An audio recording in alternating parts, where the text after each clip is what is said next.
evening.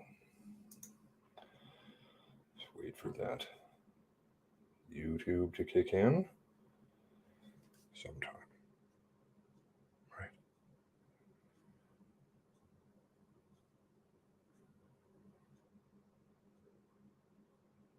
There we go. Okay. Evening. 15 of you in here. Great. Thank you for joining. Sorry for the bit later start, 9 p.m. on the Atlantic side. Oh, we lost 4 of you. I guess didn't like the topic or something. Maybe they didn't like the warm-up. Now, we've got Brickleberry in here and Lynn. Good evening. Okay, I'm going up to 12. How are you guys doing? Howdy, Lynn. Howdy. Okay. Ms. Grandma. Ms. Grandma. Is it Miss Grandma or Ms.? Nikki Lewis, good evening. JJ, Countryside. Hello, chat. Grandmas, what can you do without them? Not much. They're the best thing in the world. Now, I wanted to run through some things to do with Janice Gray. So I left some links down below. Oh, I should have put her notes in there. One moment. Her notes have some interesting things in it. I won't touch on those tonight, because that opens up other things. We only have limited time, right? But I'll throw that in there for your perusal when you want.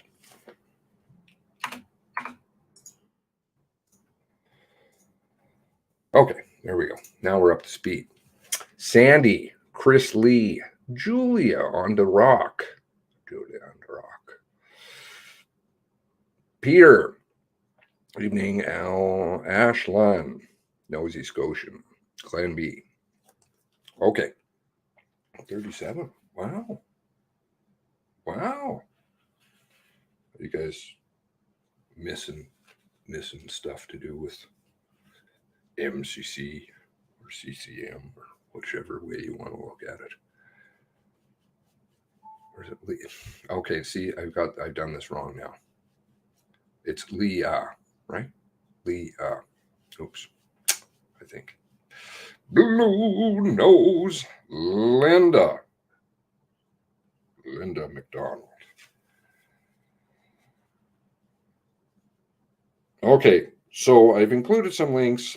Those of you who have been along for the ride for the past 2 years and change and have managed to consume the literal thousands of hours now streaming on this will be aware of some of the things that I'm going to discuss tonight. Janice Gray's statement is out. Perfect. I got it. Okay. This is good. I like that. Thank you, Peter. I appreciate the share is the important part. That is all I ask is the share. So the message gets out. That's all I ever want. We'll get through this one together. Thank you to the Discord as always. Uncle Blazer, Crystal. Okay. Now, so I'm going to read some of Janice Gray's statement here. Oh, I did have it lined up, of course. Now I don't. There we go.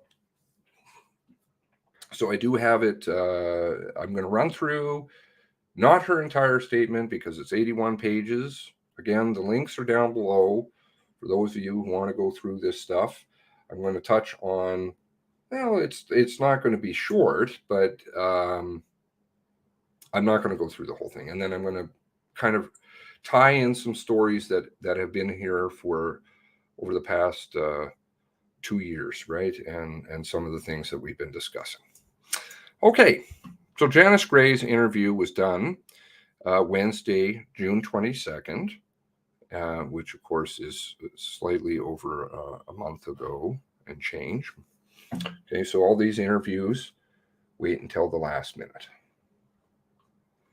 All right, so, and I will preface this by saying I am very impressed. I don't know about you guys. I'd like to hear back, actually, funnily enough, with Rachel Young. I'm very impressed with the stuff I've read and seen of her stuff in the MCC. Christiana, good evening. Donna, Rachel Young is not, from my knowledge, part of LEAF, and also asks some extremely good questions, I think, as we have seen over the past while. And my smile is on purpose. Anyway, now, so we've got Patricia McPhee, Rachel Young, Patricia McPhee from the Attorney General, okay? And then we've got Paul Thompson, who's the investigator, and then Commissioner Counsel Amanda Byrd. And of course, Lori Ward from DOJ. DOJ is mixed heavily into this stuff. And it's going to become more apparent as time goes by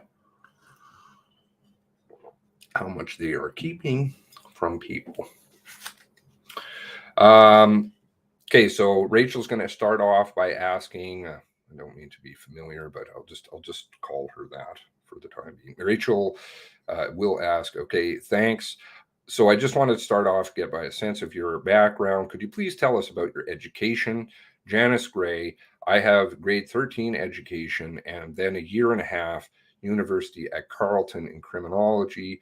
And then after that, during my service, I completed a number of leadership courses done through a variety of universities, including Dalhousie and Cornell. She did work as an undercover operator, which, funnily enough, a lot of the people at the top here did.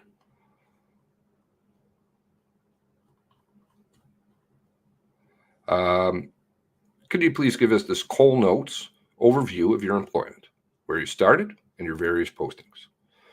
I started in Newfoundland, served in 2 detachments there. Name of detachments indiscernible.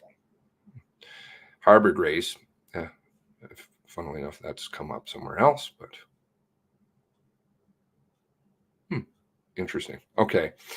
Don't mind me. I'm just piecing things together in my own head. That would have been in uniformed capacity. And then I was transferred to BC, served in Richmond Detachment. Okay, so the back to BC videos, right? Again, in general duty, then went into drug enforcement for 6.5 years in the lower mainland BC. Worked a variety of different units within that section, and then over to what we call major crime. I was in the Native Indian Residential School Task Force for a couple of years, and then over to Provincial Prostitution Unit, onto ICE, which is the Internet Child Exploitation. Then on from there to the Surrey Detachment. So poor Surrey. I don't know. It's basically just now a block of land that they can park cars on while other people police. In charge of investigative support teams, which would have what we call GIS, General Investigations Services. And then I was commissioned to Richmond Detachment in charge of the OP support. So that's everything outside of general duty: serious crime, economic crime, bikes, break and enter, drugs. And then from there to the Lower Mainland District, where I had oversight over a number of detachments, as well as integrated police dog section, transferred to Ottawa in 2016, where I went on to over to federal enforcement and the office operational, whatever that is, I think buzz off, operational information management. Pardon me. And from there, I was promoted to superintendent, then placed in charge of Canadian Air Carrier Protective Program for 2.5 years, then to Halifax, where I was promoted to chief superintendent in charge of Halifax District. And that was in 2019. That's correct, July.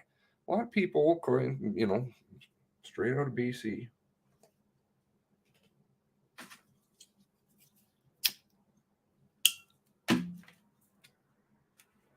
This young, excellent so far. Okay. Good evening, Jamie. Glad you could join us. Yes, she's asked very good questions, I find.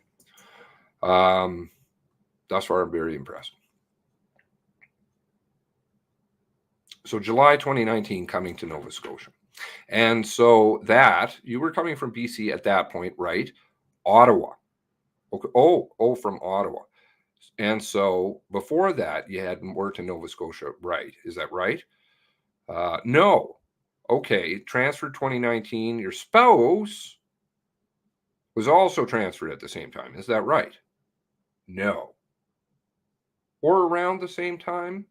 My spouse was placed in charge of Foreign Mission Ukraine. Okay, and that's John Robin. Is that right? That's right. Okay, so let me just grab this one. Okay, so this is a Facebook link from way back when. Okay, and talking about national peacekeepers and what have you. And there we have John Robin. Okay, in the mask. Chief Superintendent John Robin presented donated personal protective equipment to National Police Force of Ukraine. Okay.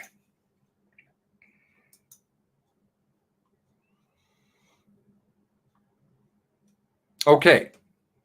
And so, when does he come to Nova Scotia? You mean to work? Yes.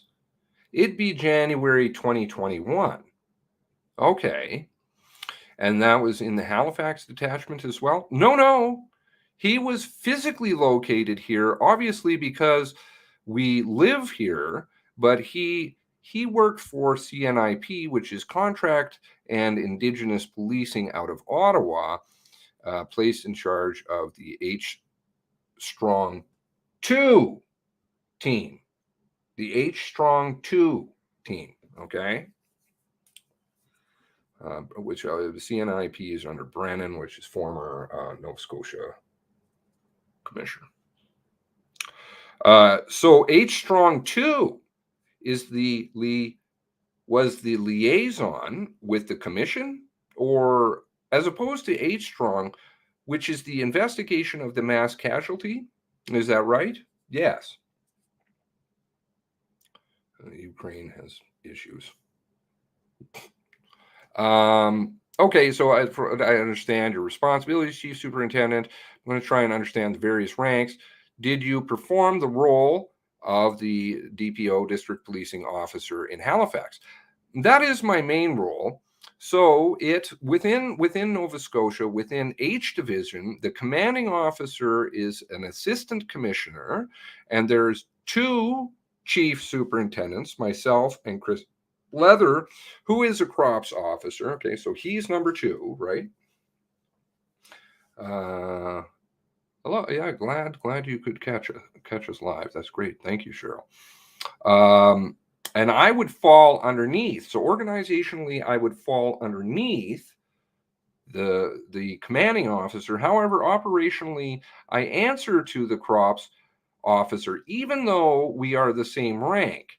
My position was originally a superintendent, and then it was reclassified, as we would say, to a chief superintendent to assist the integrated environment with the Halifax Regional Police. My equal would be to chief of police.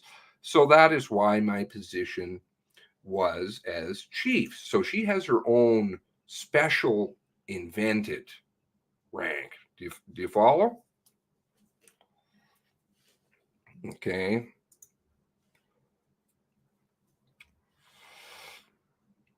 And she goes on to describe Archie Thompson. Of course, I'm not even going to go there right now. Okay.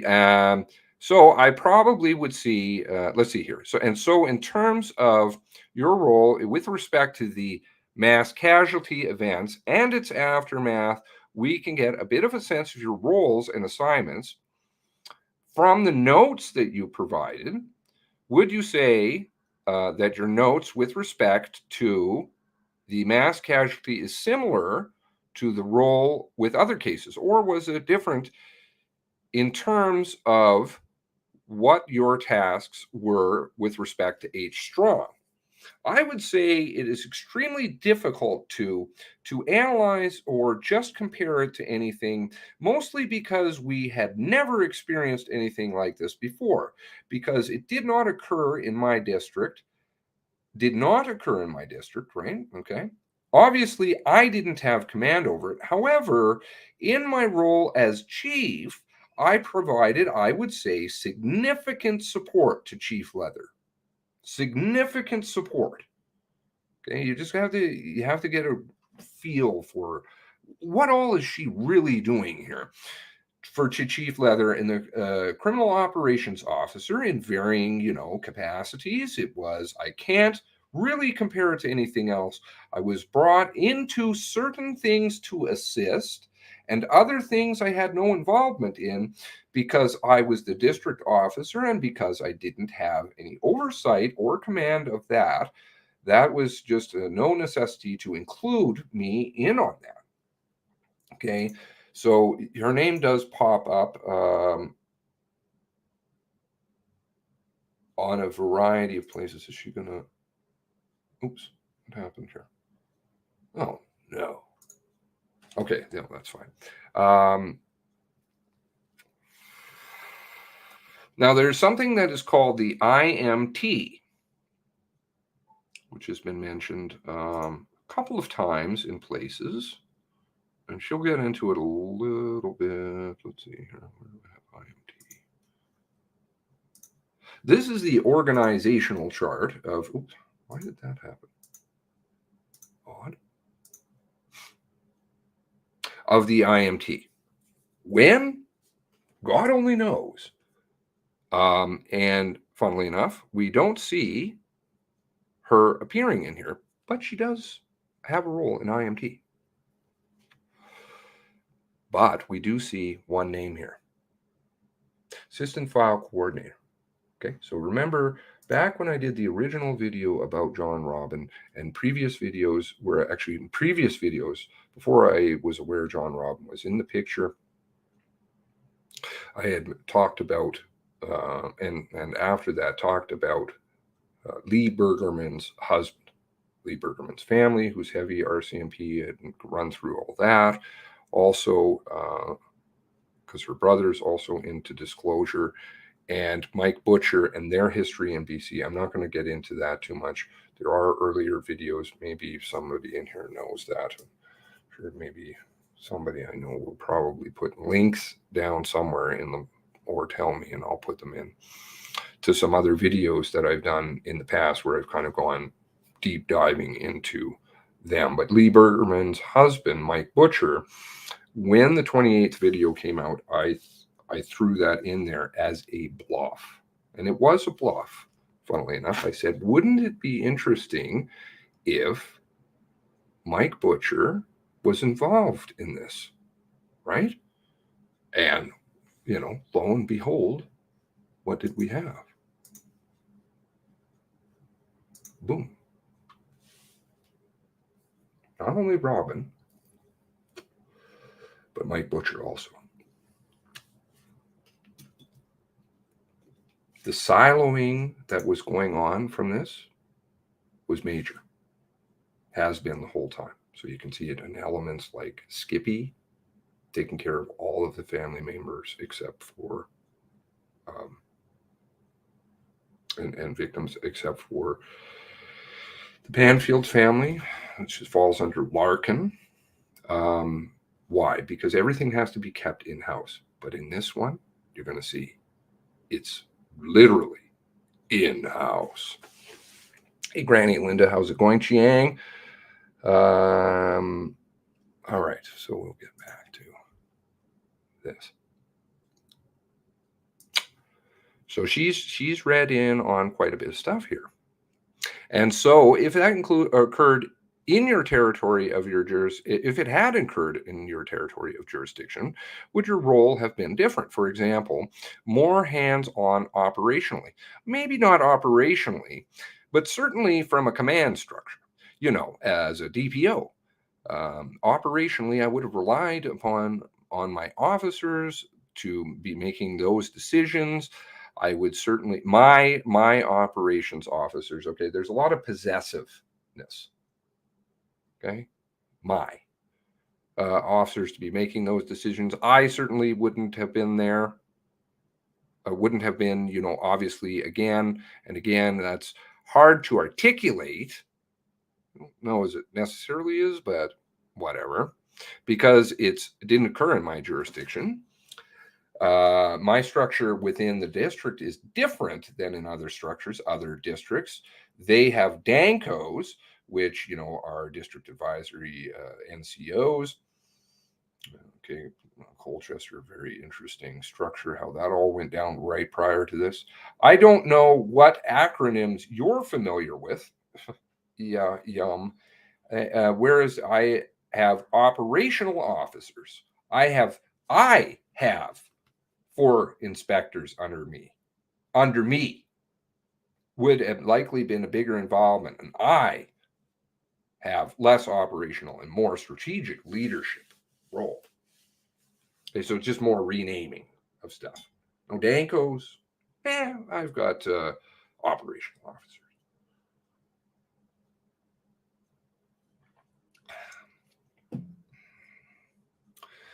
So Paul Thompson comes in. Thanks, Janice. Yeah, just trying to understand. I understand you're in your jurisdiction. I'll speak to that specifically. So you have 7 detachments. So under you in Halifax, which would have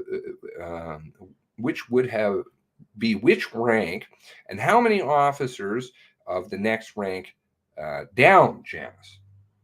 I have 4 inspectors. 4 inspectors? Can you describe the particular titles and roles? Sure. I have an administration personnel officer. She is an inspector.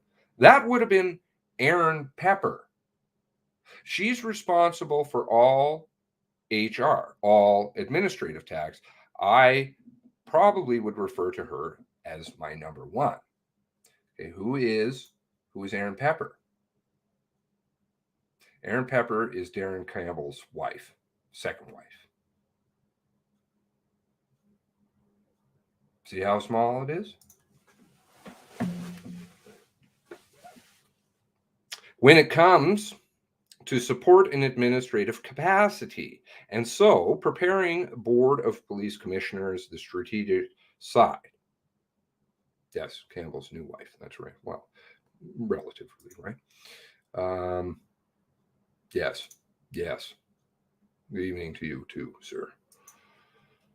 Okay, and I have an inspector and then 2 inspectors that were operational officers, one in charge of Ops East. So that would have been at the time, that would have been Rob Bell.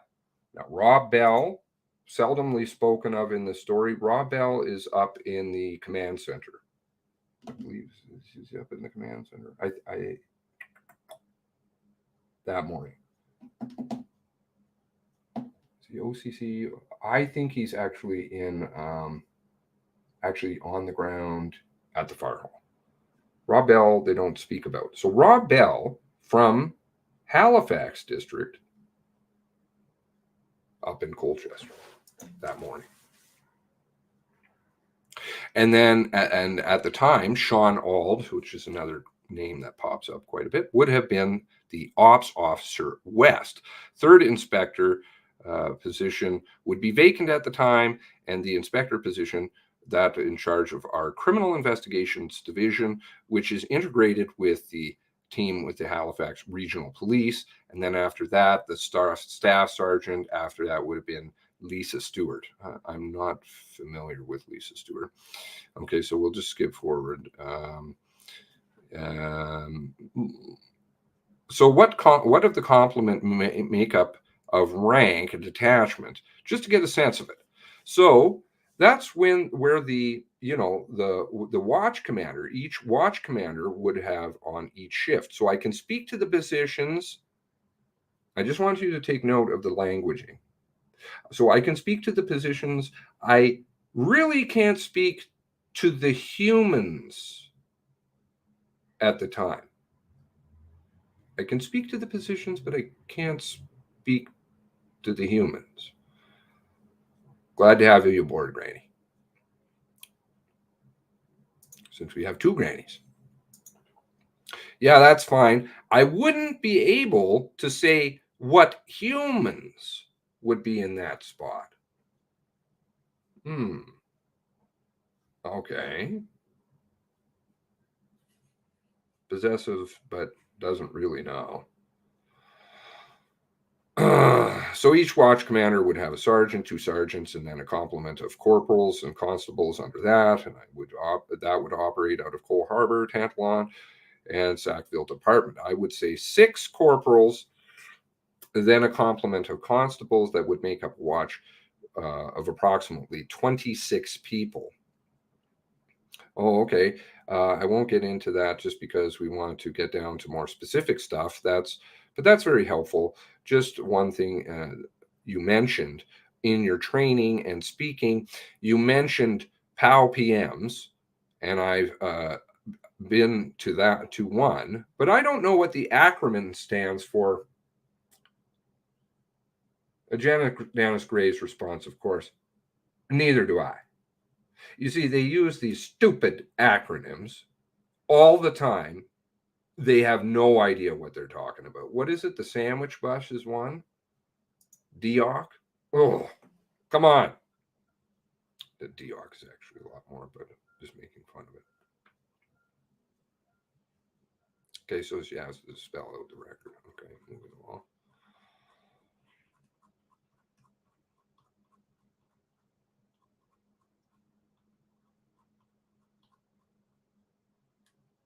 I appreciate that in your handwriting is easy to read, not always the case.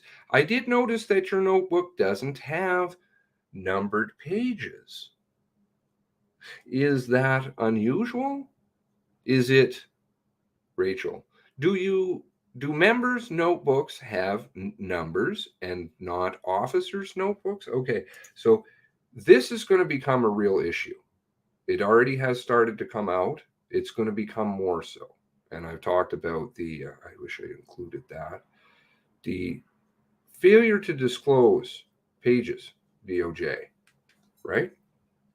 But they kind of hide behind interesting things. I just saw another one today where they're using a piece of foolscap paper to cover up the top part of a notebook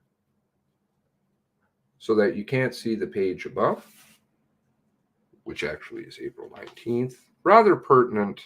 They don't want, and down in Portapic, they don't want people to see that. Or the missing pages. And I believe in Janice Gray's case, as it's going to come out here, and I think I may have pointed that out. I'm not sure. There's pages missing in her notebook, which funnily enough came to be true. And we went through that a little bit. Good evening, NS44. Humans, not resources or members.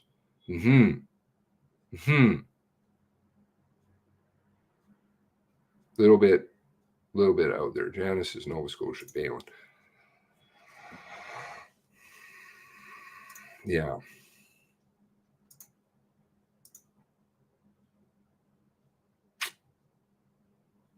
Program. Well, okay, there we go. Program-oriented work planning meeting.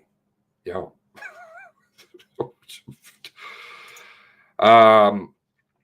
Okay, so back to numbered pages. Don't have numbered pages. Is that usual? Do members' notebooks have numbers and not officer notebooks? Which of course they do. No, it's just a member versus officer thing. It's more just I just didn't have it. It was more just a notebook and I didn't have any numbers on it. You have official notebooks, with the numbers all over it. Watch the notebooks carefully. Look for the pages, right, left, page numbers, black versus like photocopy versus colored scans. You can see there's a lot of funny stuff going on. Pieces of foolscap being stuck in, overplaced, top of things. They're really hiding a lot of stuff. A lot of stuff.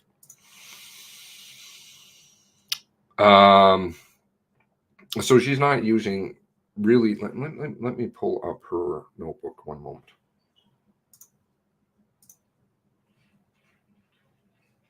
So this is actually going to come into play here.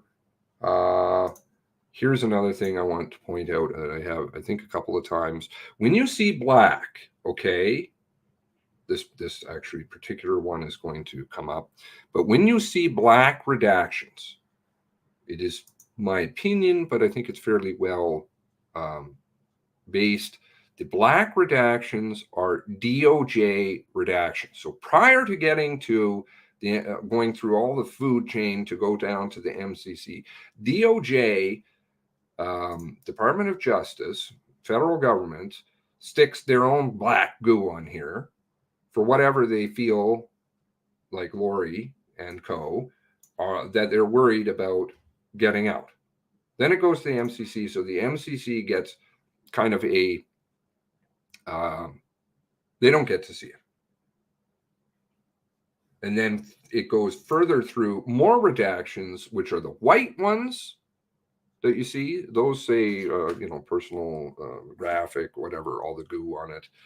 But they're white. Black is federal.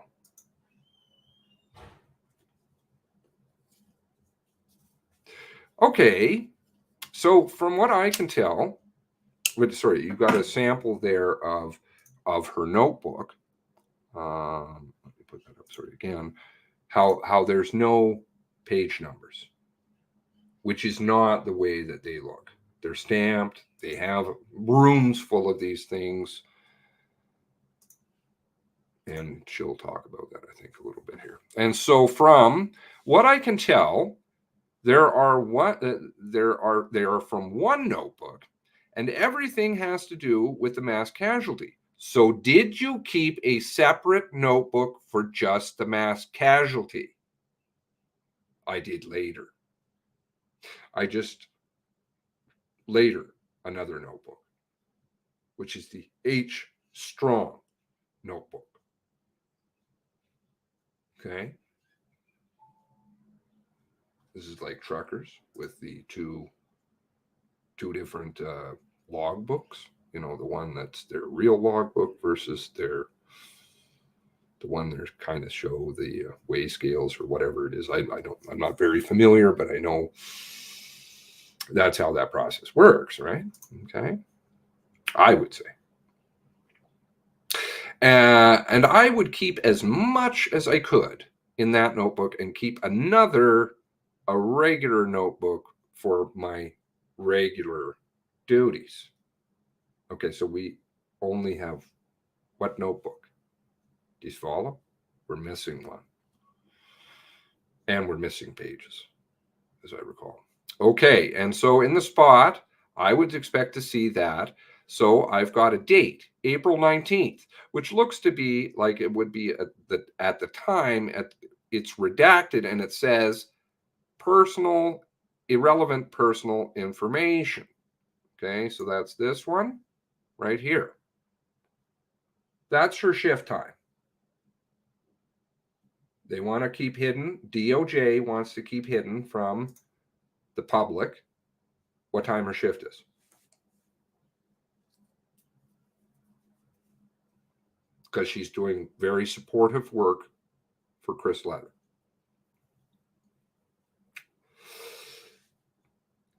For an event that didn't take place at all in her district. Okay. Irrelevant personal information. This lady thinks along the lines I do. Exactly. And a couple of people out there who will know what I'm talking about. I don't know. Do you have your original notes there? Do you have your original notes there? I'm just wondering if you, or perhaps counsel with an unredacted version, can tell us the time where your first note says Chris Leather. So that would be an incoming call from him, I guess. Right. And actually, the redacted piece was my shift, which is generally how oh, I see. The day, the shift, and the shift is RTO, which is redacted out of there, which is regular time off. The term that we use for the days that we are actually not scheduled to work. So there's no time actually associated with the call from Chris. Seems like something you need to hide. DOJ. Oh, I see. Do you recall approximately what time you received the first call from Chris Leather? I don't. I recall I was at home, so obviously it was before 8:45. Take my word for it. Trust me, I'm not lying. Sounds like somebody else. I'm not saying she is. But what's the need to cover it up with a black box? Which is when I got the call from Dan Kinsella. Dan Kinsella, chief of Halifax. Right. That's the next caller. Okay. And what's your role on the 19th? What were you tasked with doing overall? So she doesn't answer. What time was the call? She just says it's before 8:45, which is when I got my call from Dan Kinsella. What time did you get the call from Chris?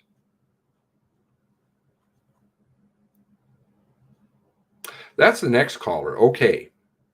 What's your role on the 19th? What were you tasked with doing overall? What did you actually do? I wasn't tasked with anything originally, of course,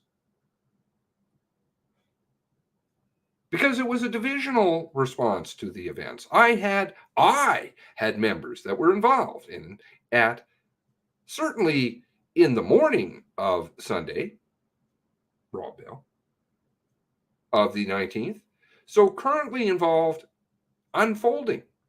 So my role initially was just to come to headquarters, which I did, and then support crops. So supporting Chris Leather and his team in regards to just a leadership position.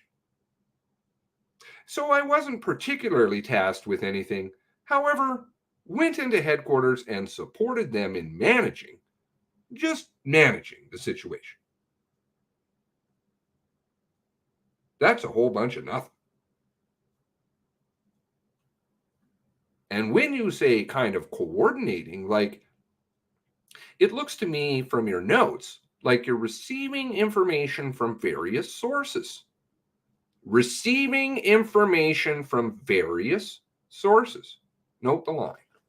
I'm assuming you're also relaying information to various people who needed to know. Is that right?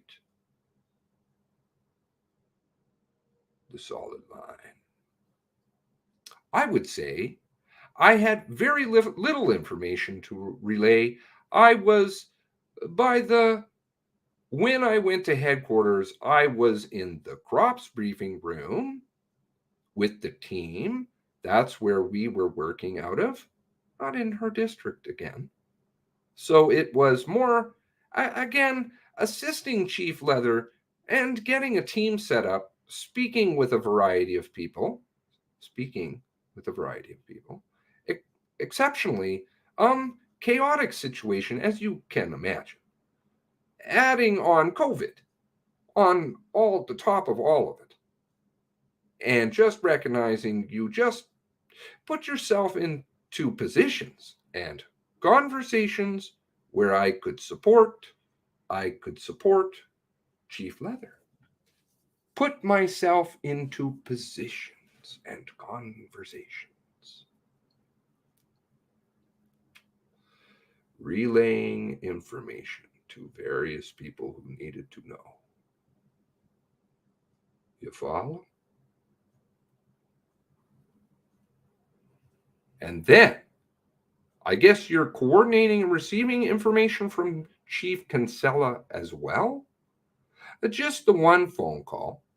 And then I went into Halifax office, went into my office to get into my gear. What time? Don't know. Obviously, grab my stuff from my office. Which notebook? Who knows? I spoke to, then I Don McLean, Deputy McLean. And I believe it was Jim Butler at the time, who was also in the building, and where we had a brief conversation in regards to what was occurring, but they had no information to offer at the time. Information. Aha.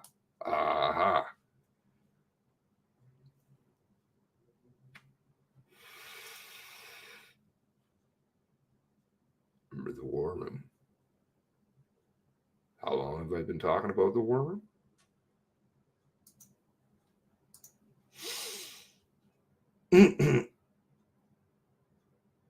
The information I had there from Chief Kinsella was regarding HRP's response, which actually is fairly significant. And that they had deployed their emergency response team, typo, in the Dartmouth area. Big stop, right? Just having a little sit around. Hughley comes down for meeting one, and then doesn't get the gas, half a tank. Goes by other gas stations, needs to return. Oh, look what happened. Remarkable coincidence. Mm-hmm.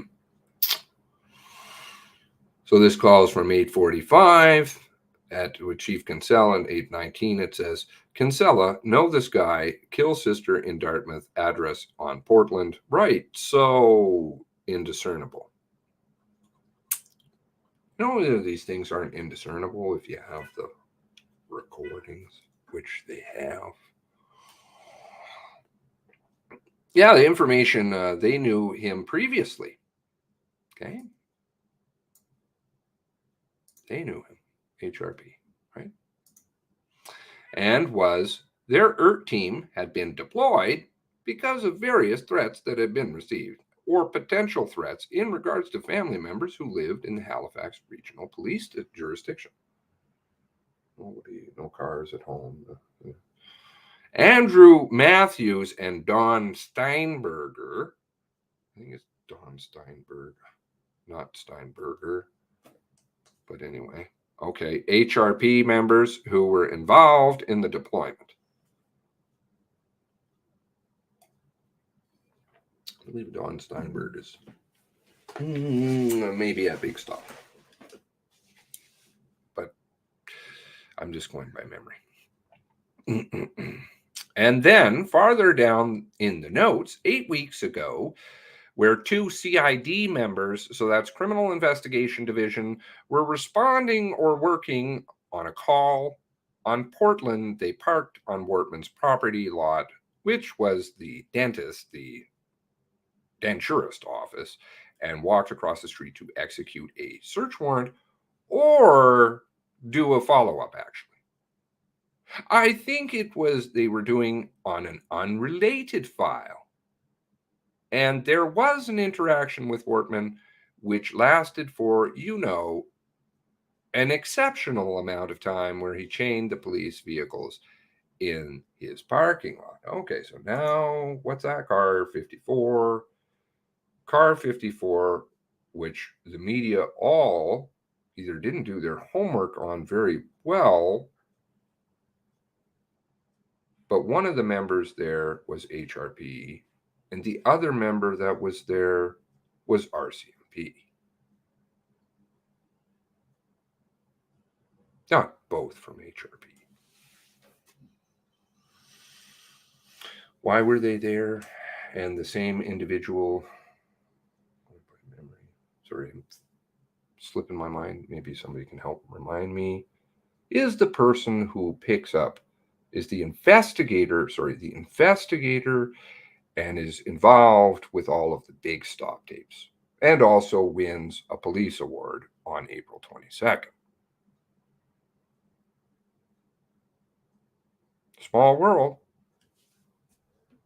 You know, like Chief Leather did when he doesn't qualify for his first bar.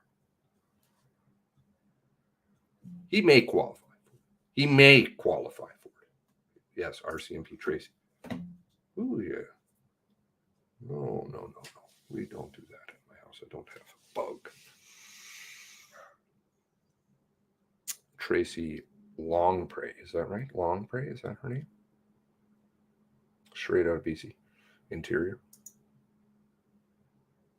But everybody was like, oh, it's HRP, it's HRP, it's HRP. And they didn't bother to say what it was related to. Good evening, oh dear. Tracy Longpray. Just check. I went through this before. I don't remember what the name of the video was. Oh, there we go. So my memory's not failing me too bad. There we go. Here's Tracy Longpray. Okay. That's her in Revelstoke. Okay. On the right here. I don't know why nobody bothered to actually fact check that, but anyway, moving along. And the two names that Chief Kinsella relayed to you, Andrew Matthew Steinberg, who are they? Okay, so the person's got it correct now. Andrew Matthews is a superintendent with the HRP, and at the time, I believe he was incident commander for them. Don Steinberg, staff sergeant, was in CID. I think he was at Big Stop. Don't hold me to it. Maybe O'Dear can help me. I believe he's still there, who was assigned HRP members that were managing their response, Big Stop stuff. But also, they came out to do crime scene investigation at Shubenacadie.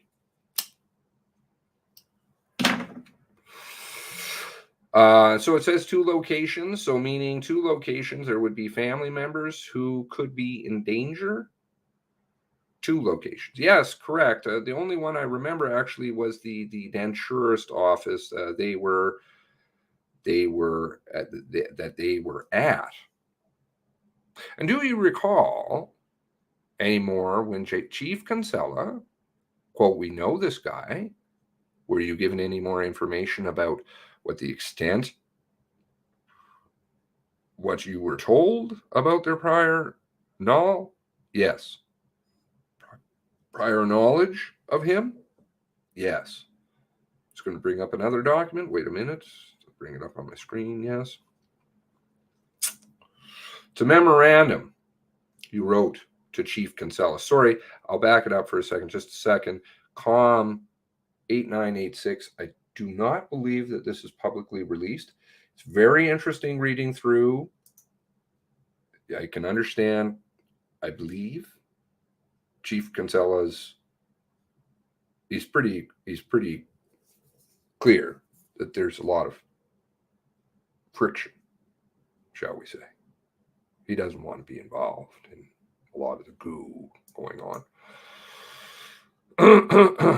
I didn't write that. Oh, it's from Greg Robinson to me. Sorry. From Greg to you, copying Chief Kinsella, Deputy Chief Jim Butler. I believe Jim Butler's now the Chief of Kentville. Is that right? That's correct. And there's a handwritten note on the front of it, which looks like the envelope. And so this is dated May 22nd, 2020, and it's regarding the data that was available to Halifax District RCMP GPS records. Do you remember reading this at the time? Feel free to take a minute. Well, but as I recall, the lights were off and there were no cars there. And they said they didn't believe anybody was there. And this is in the middle of the morning.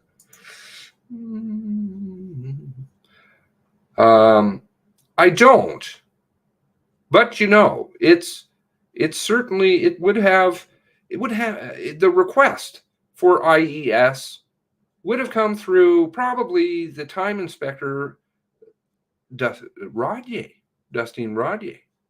So again, anything to do with IES or HRP would generally go through me, if that makes sense.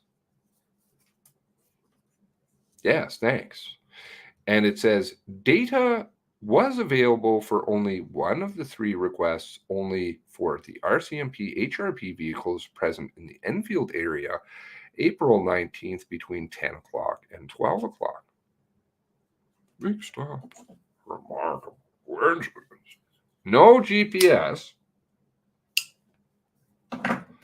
for RCMP and HRP vehicles in the Shubenacadie, April 19th between 10:30 and 11:15.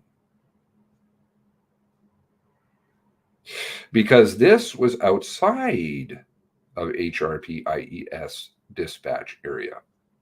No information available to indicate any IES monitored HRP or RCMP vehicles traveled further than Enfield exit, April 19th.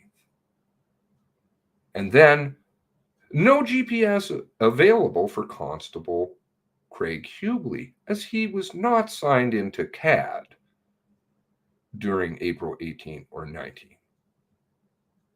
I am not going to drop this one. They have GPS for everybody. Doesn't matter you're signed in, you're not. If you got a fucking phone, you got GPS. Done. It's done like dinner. That's all. Give me the fucking Celebrate records. We're finished.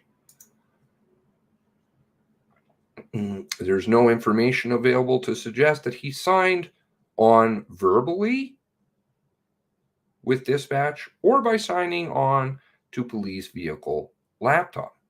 If the police vehicle laptop is not signed on, then GPS is not available. Bullshit. So, does that accord with your recollection of the situation at the time? Yes, that makes sense to me. Okay, moving forward. Relativity. When do we get access to relativity exactly? I was listening to something today. Sorry, because my mind does that. I was listening to going back and reviewing some things to do with Mr. Bent, Constable Bent. And Josh Bryson asks him a question about something we don't have, which of course we don't have hardly anything, which is rather pertinent, about Cobequid. Funny that. And the 500,000 pages. I found that one too. There are over 1 million pages now on relativity. We have like what? I don't know. 20,000.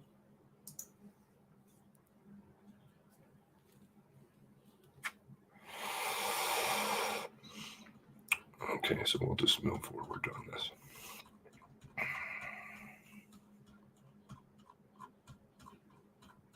I bet Hughley would cough up his phones to celebrate if Nova Scotia hits him with the demand to repay his wages for the weekend until he proves that he was actually officially on duty. Oh, ouch. Rough. That's rough.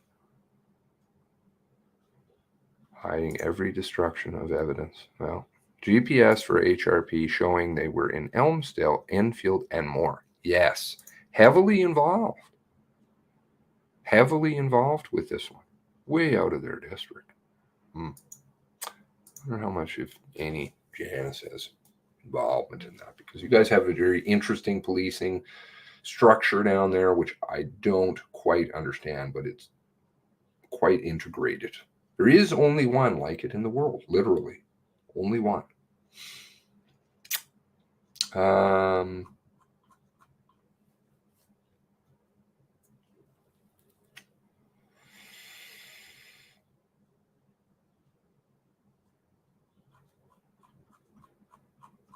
I'm sure I'm missing lots of stuff, but let's just go with the key points here. So you note that Nick Beaton has been a victim, was discussing the TV alert system. Now this kind of is a demonstration of, I don't recall why I added it to the notes. Obviously, it came out from the call. They monitor between the Privy Council office, the RCMP, Project Wide Awake, all of the shenanigans. They monitor absolutely everything. Sorry about you guys that are in here because they're watching you like a hawk, which is fine. Let them. Fuck them, man. Because on this particular day, Nick was on CTV News, and that's why. So they're literally having meetings about this kind of stuff all the time. Archie DPO, and Julie. Okay, Julie Moss. That's another kettle of fish, but Southwest Nova DPO at the time. Julie Moss has got a bit of a history too. And so you have just a couple of lines there about the call. It says, criticism of senior officers, resources, there's an arrow, maybe soon. Do you recall what was being discussed there?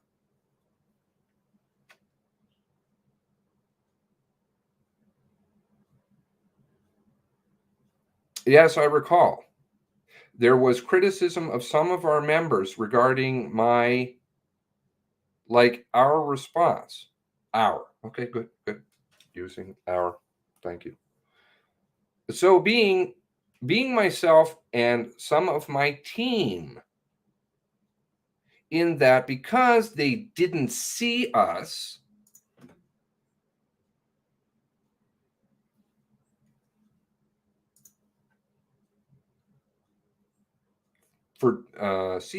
those 2 days, they didn't physically see us, and so it was brought to my attention that they felt that they weren't involved, which was obviously not the case.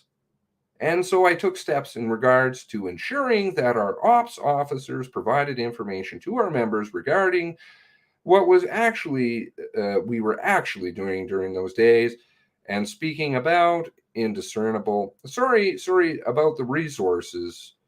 And speaking of resources, more than likely at the time would have been external resources coming in. Julie's in Southwest Nova, so she would have been experiencing fishing response at the time. Okay, so for going off into la land weeds there. But the problem is that people are starting to look and say, where were you? What's going on within the force? Doing the very supportive role, which really has no tasks, but very supportive. Okay.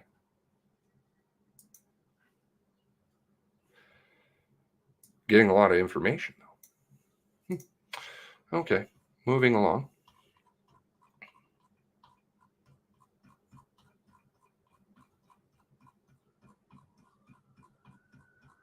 Sorry, I don't mean to make people motion sick. If I was good with tech, I'm sure I'd just have, and it would send me there right away. Running tons more records, names, checks that weekend than compared to the RCMP. Mm-hmm.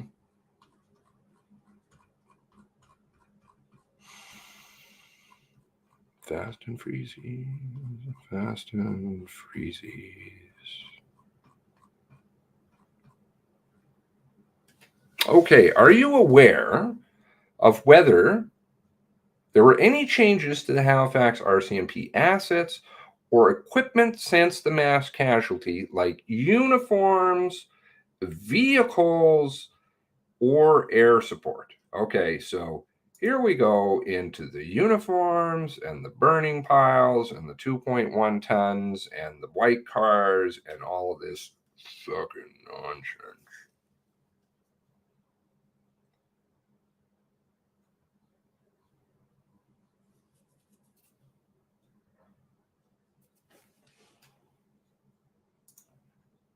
Certainly not air support vehicles as a result of mass casualty. I would say no, not to my knowledge. Again, not that wouldn't be any my responsibility. That would not be, sorry. Oh, that's misquoting. That wouldn't be my responsibility. Inspector Pepper would have had the oversight over any kind of equipment changes or updates when it came to kit and clothing. Obviously, we participated in a division wide operation plan to identify and destroy excess kit and clothing that was in the province. Darren's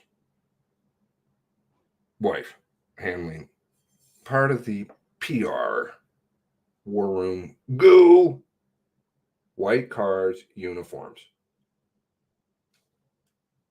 rather than really tell us what's going down there. Yeah, yes, we're burning 2.1 tons. Might as well, probably the 2.1 tons is the documents that they were throwing into the fire, like over in Ukraine. Just burn them up. Don't worry about it. Just moratorium of destruction of evidence. Evening, Joanne. So supportive data mining.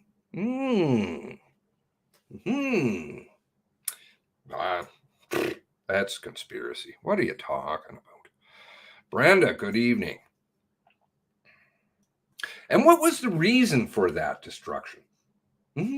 What was it exactly? Certainly, it was identified very early on because of the uniform pieces that the shooter had.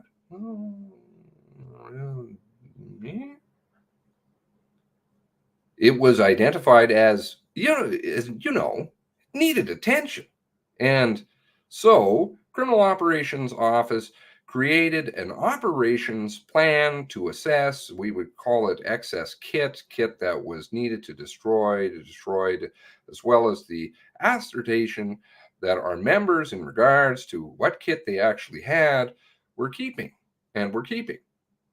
So, better tracking mechanism in regards to where kit and clothing was and whether it was creating an opportunity to destroy the kit that was not being used. Now, I obviously don't have an issue with them running around, but it's why they were doing it. I wonder if I still have that. What was it? 2.3 tons. I mean, they just scare the hell out of everybody. I just got another one today about the white cards. Come on. This is what they just had everybody just freaked out. Oh, sorry, it wasn't 2.3 tons. Oh my God. What am I talking about here? 7 tons. Okay. Mounties have had uniforms forever. Like, this is not a new one. And hell, their uniform that they wear these days is so half-ass, they don't even hardly have a code. Color of your shirt you're wearing, God knows. Your hat, whether you have a ball cap, maybe not.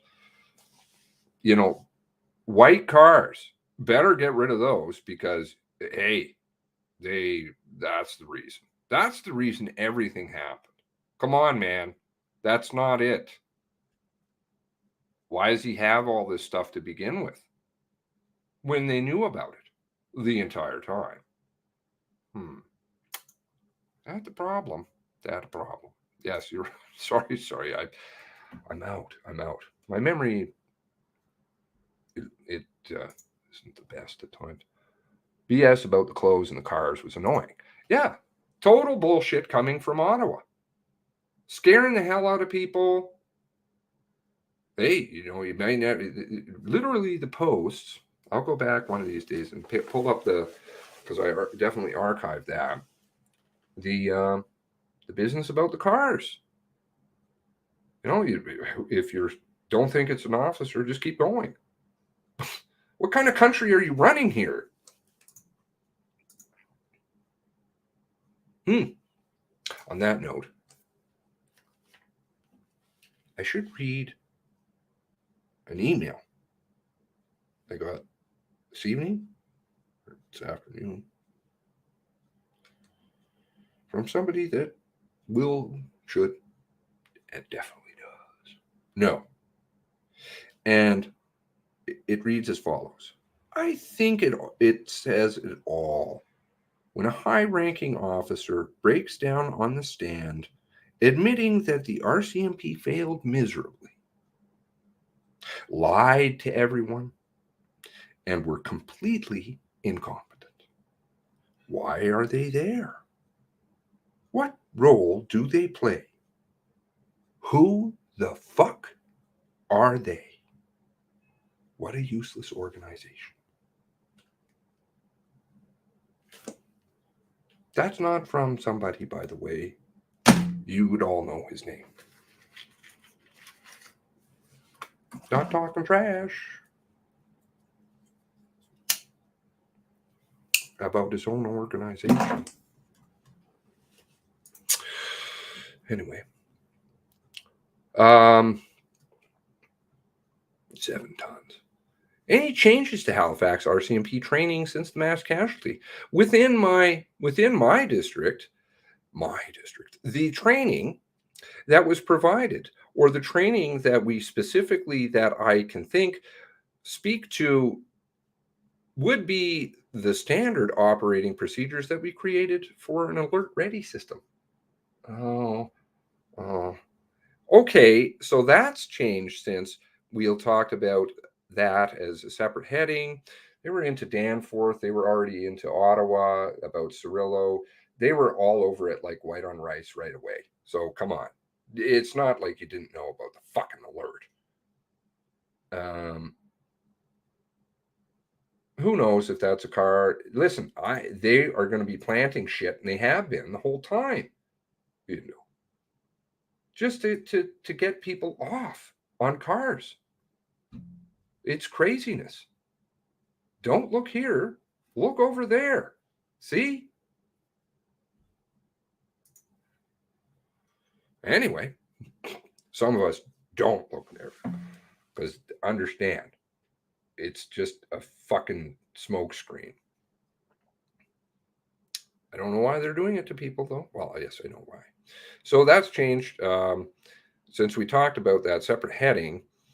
I think so. It's the main area that you can think of where training might have changed. Yes, I know that there was something else. There's mandatory training that came out shortly after in regards to, and I won't be able to say it correctly.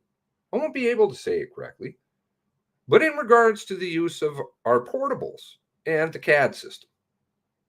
I'm sure they've got some acronym dreamt up. That's why she can't think of it at that point in time. And it was not really a training. It was more of a refresher opportunity. Probably one of those online things, like they have those pages and pages of online goo. Opportunity for members to ensure that they are familiar with the use of certain things within the portals. Can you use a radio? Right? Can you sign into a computer? Right? And again, I'm Christian Gallant, or somebody from the IMIT section would be able to speak more to that than myself. Christian Gallant. Okay. Anyway, radios. And it was any training, any changes in respect to the carbine training. No changes of training that I'm familiar with. I'm not carbine trained, so actually I can't speak to the standard. The standard would have to be somebody that was maybe updated. That was, come on. There would be something included in that training, but I'm not familiar with that because I don't use it. McNeil report? Hello? Has there been any changes to the Halifax leadership structure since the mass casualty? Not the structure, the people. Where's my...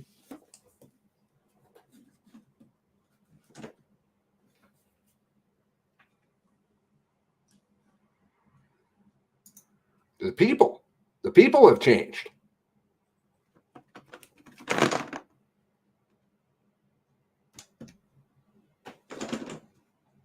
Oh, a lot of that.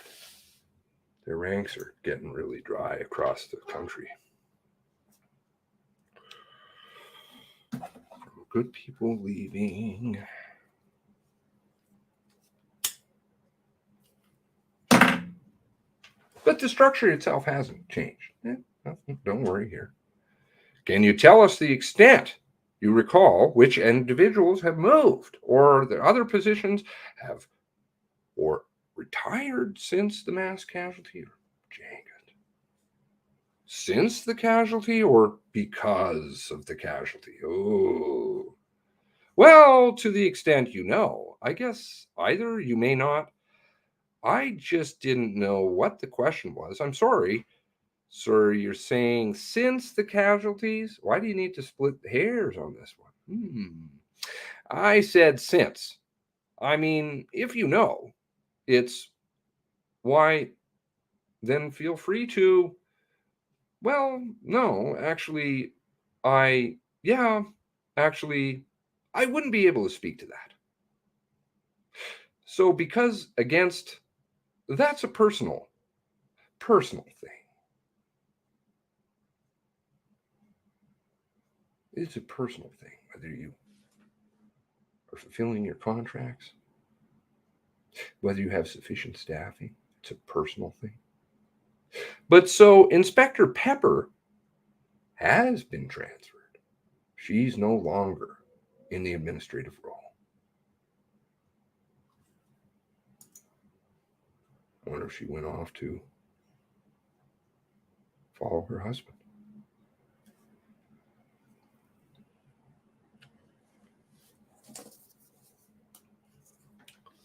Who retired, who left Nova Scotia the very same day he did the interview, the mass casualty interview.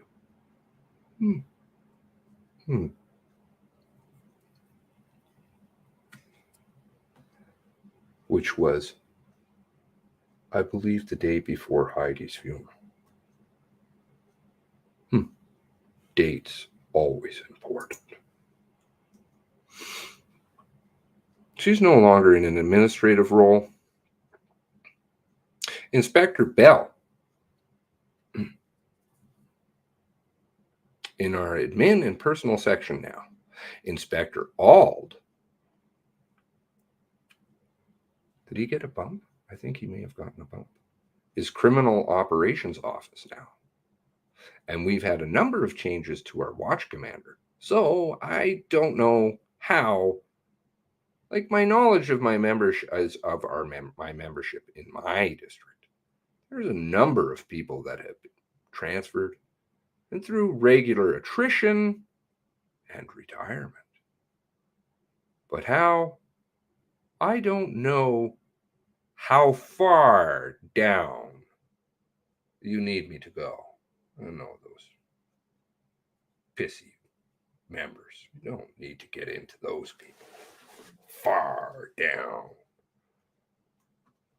My people. Humans.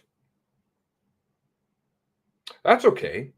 And I guess obviously Lee Bergerman retired. Jenga.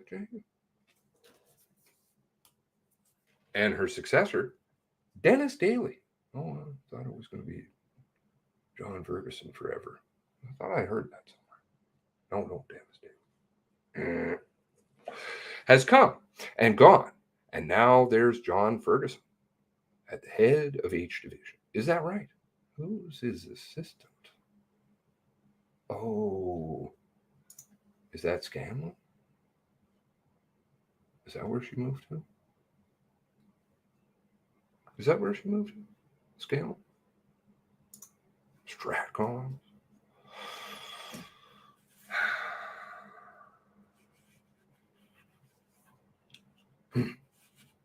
Well, the CO wasn't in my... I didn't speak about her because she wasn't in my district. But yes, the commanding officer retired. She served 35 plus years. Oh, right. It's a family thing. Assistant Commissioner Daly was not transferred here, so he's never been here. And yes, John, Assistant Commissioner Ferguson, actually, I guess they know each other, of course, all very well. Again, I've been retired.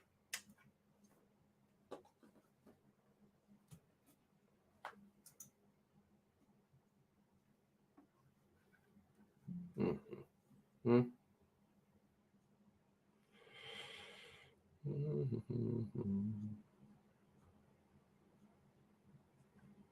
One moment, please. Where did I put that?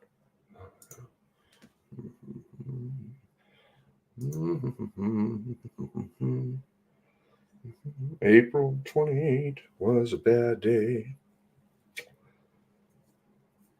Even if the media doesn't want to give it any play for another week. Link down below.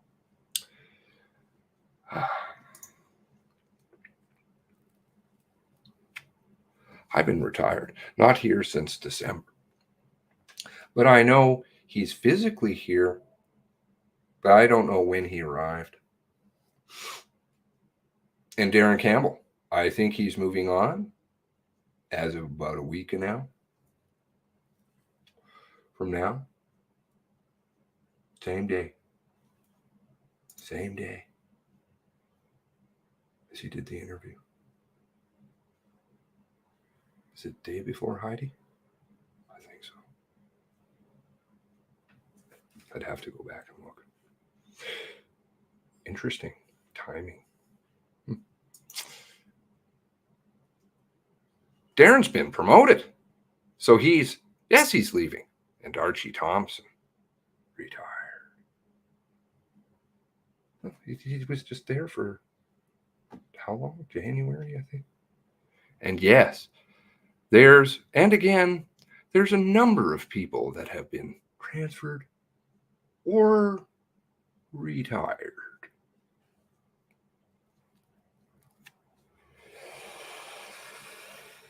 And we'll get to that one. And we'll be speaking about Darren Campbell next week, or speaking to Darren Campbell. But so he's been promoted into J Division? Yes. New Brunswick. You know what his new role is there? He's the crops officer. Number 2 in the province. I'm not trying to pick on these people because I've heard, I got word that Darren's really trying from inside. I don't, both Darren and Chris. Chris, I see a lot more evidence of. Darren, I'm still kind of on the fence about. Move them around like priests. Yeah. Anyone keeping count. I would love to have a list. You know, one of my thousands and thousands of projects. I would love to have a list covering my walls of all the people that have left. And members that leave, generally it's because members, for sure, that leave possibly white shirts, not throwing all of them, saying all of them are bad. It's because they just have had enough. The good ones out.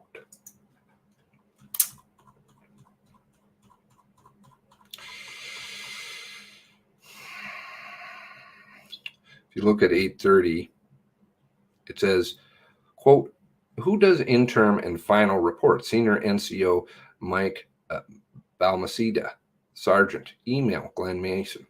Looks like I don't know if it says, quote, legal. Mm-hmm. Okay. DPS Danforth. OPS Cirillo. Other police services policy report, Scott McCroson. That's supposed to be Scott McCroson. Where did I have that? Scott McCroson is the person who witnessed Darren's year delayed affidavit in terms of the family suit.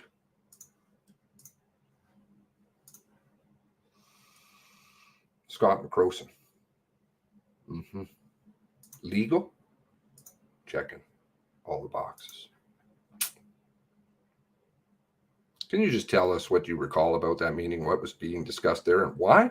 So, yeah, it would have been with Chief Leather. We would have been discussing the alert ready system. Who does the interim and final report would have been in regards to, our use and non-use of it. Mike Balmaceda is a senior NCO who was, at the time, I don't know if he was in the Grops.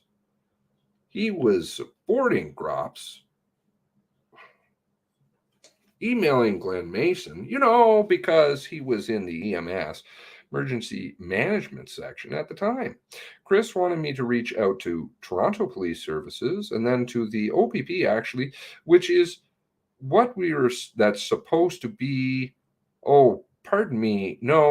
Ottawa Police Services, to question or not to question, to get some background regards to the decision-making and use and non-use of the Alert Ready system. There is a lot of shit in the Alert Ready system that's dumped out there now. Not looking so great. Other police services doing policy, doing a scan, a national scan, and Scott McCroson, typo, is our legal. So he's at the time he would have been potentially, again, to assist in our analysis, I guess, of the situation of the Alert Ready system. And are you aware of why the RCMP declined to have direct access to the Alert Ready system prior to the events? I can't comment on that. I wasn't here when they made those decisions. What I can say is that through documents that I read, it was never, certainly from the correspondence that was available, direct access was never commented on in the documentation, and there was no training provided at the time. Really?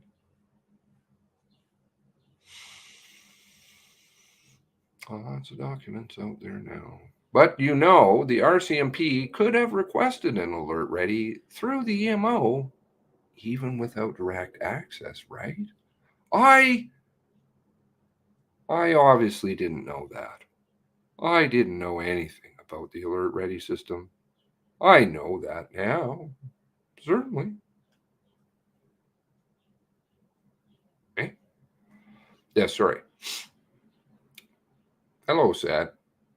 Gaber, Julia. Good to have you aboard.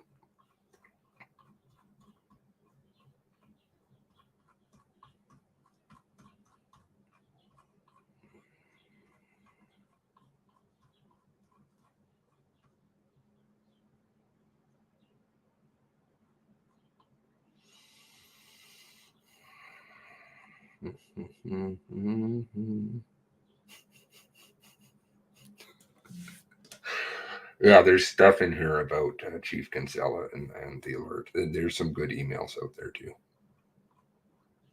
And I won't get into any of that right now. Oh, POG, Public Alert Working Group. POG. Oh, so sorry. I don't know if that's some kind of inside joke. Oh, Glenn, award Glenn's being mentioned. Okay, so then they take a break. Apologies again. You can just look away until I come to my next point.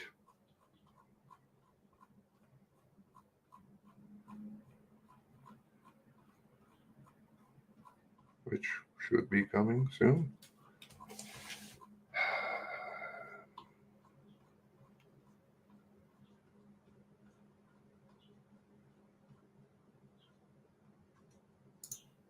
Timing, very good. This interview was done a day after Constable Bent at MCC. Very good. Very observant. Thank you. Thank you for that tip. Evasion one also. Who are these interviews being? How are these interviews only being done now? Well, DOJ. Well into proceedings. How can foundational documents be as presented as foundational if the MCC's own investigations are still ongoing and fluid and dynamic? Great points. DOJ doesn't like anybody talking.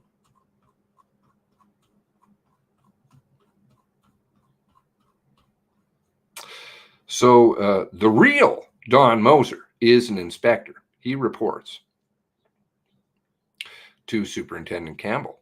He has oversight of the ERT team, and Rob Doyle, at the time, he was a superintendent, and he was in charge of A&P, administration personnel for the division. Okay, so sounds like a bump might have been done there, or a Jenga. So there was a decision, a direction given to ERT members, full and part-time, to work out of headquarters for 2 weeks. And so that had an impact on my general duty resources. So I was looking for clarity in regards to A, who gave them that direction, and B, just to find out how long and for what purpose was it being involved in the decision making. And those members have gotten psychological supports if they are involved in the events? Yes. I understand that there was some interaction with the police union, NPF, about this issue. Can you tell us about that? I don't recall a lot about it because I wasn't included in much of that conversation. That would have been Inspector the real Don Moser, and at the time, Kelly Sullivan, who was the EMRO, as well as Inspector Auld, because he's in the Ops West at the time. And so the part-time ERT members fell under his command. But certainly there was some, I would call it a misunderstanding, miscommunication, possibly in regards to the ERT members. The part-time ERT members leaving their substantive fuck off porn. Oh, sorry. By, I would call it a misunderstanding, miscommunication, possibly in regards to them. The ERT members, the part-time ERT members, leaving their substantive roles and going to work out of headquarters for 2 weeks without proper authority from their line officers. Can you explain that again? Just the last part. Sure. So Inspector Auld would be their line officer. That was their substantive duty. They report up through Ops West. part-time members. A decision was made by someone, and that was why I was asking Inspector, the real Don Moser, for some clarity. That they would leave their substantive duties and report to headquarters for 2 weeks with the full-time ERT members. So that's why I was looking for clarity on A, who gave them the direction, and what authority they had basically to redeploy my resources.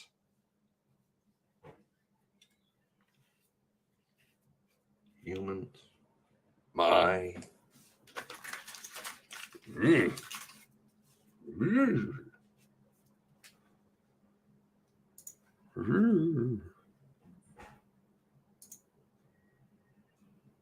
this is Tim Mills. Okay. And then he quit.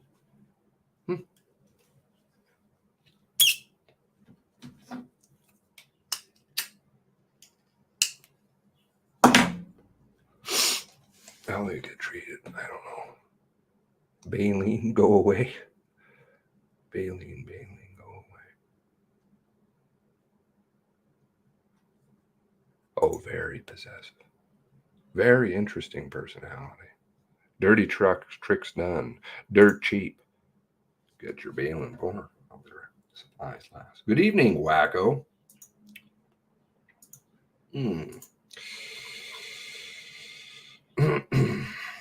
My resources. Tim Mills. And so, would the idea have been kind of to put them in the office for a couple of weeks away from frontline duties as a bit of furlough kind of thing, like working, but in less psychologically taxing roles? I think that's an opinion. Again, at the time I was sent the message to Inspector Don Moser. I don't know, real. I don't know. It's my responsibility to know where all my resources are, where they are working, and certainly in the expectation of the watch commander, whether they're involved or not involved in the events they are. They are their resources. And I don't want to sound cold about it, but yes, certainly they did receive, and it would have received assistance and support, but that communication was about authorities and deploying resources without my awareness, my knowledge. Yeah. My.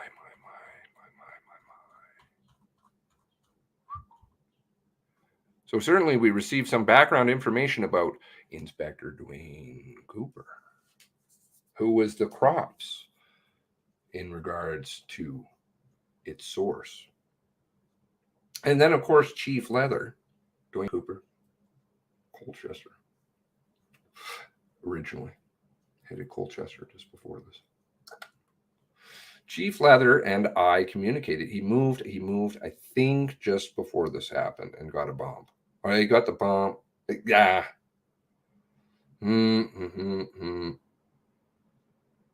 Yes, he must have got, because then you had the two of them come in and they split it. Very interesting how that works. And I communicated with Truro Chief and his deputy, and then another conversation with Chief Kinsella, as well as the chief from Amherst regarding the bulletin. The bulletin, that they didn't know anything about. I've seen so much evidence that they knew about it. They had it. What was this? Oh, that's the wrong one. Pardon me. Why is this like this?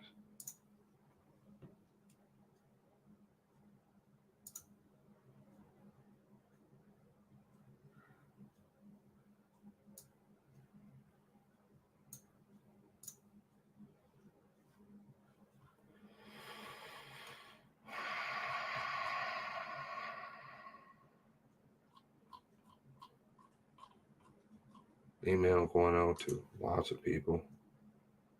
Lee Bergerman, Janice Gray, Chris Leather, Leah Scanlon, all kinds. The regular Dwayne Cooper, Archie, Dustin, Rob Bell, Jason Popick, Aaron Pepper, Darren, Ald. I mean, just the whole crew.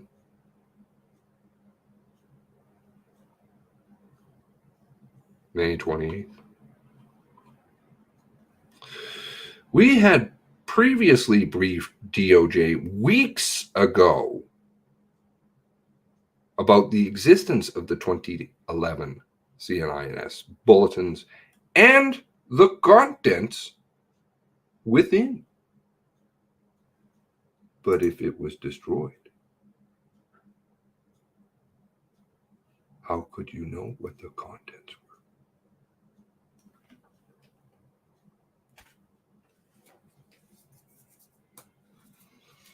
No drives.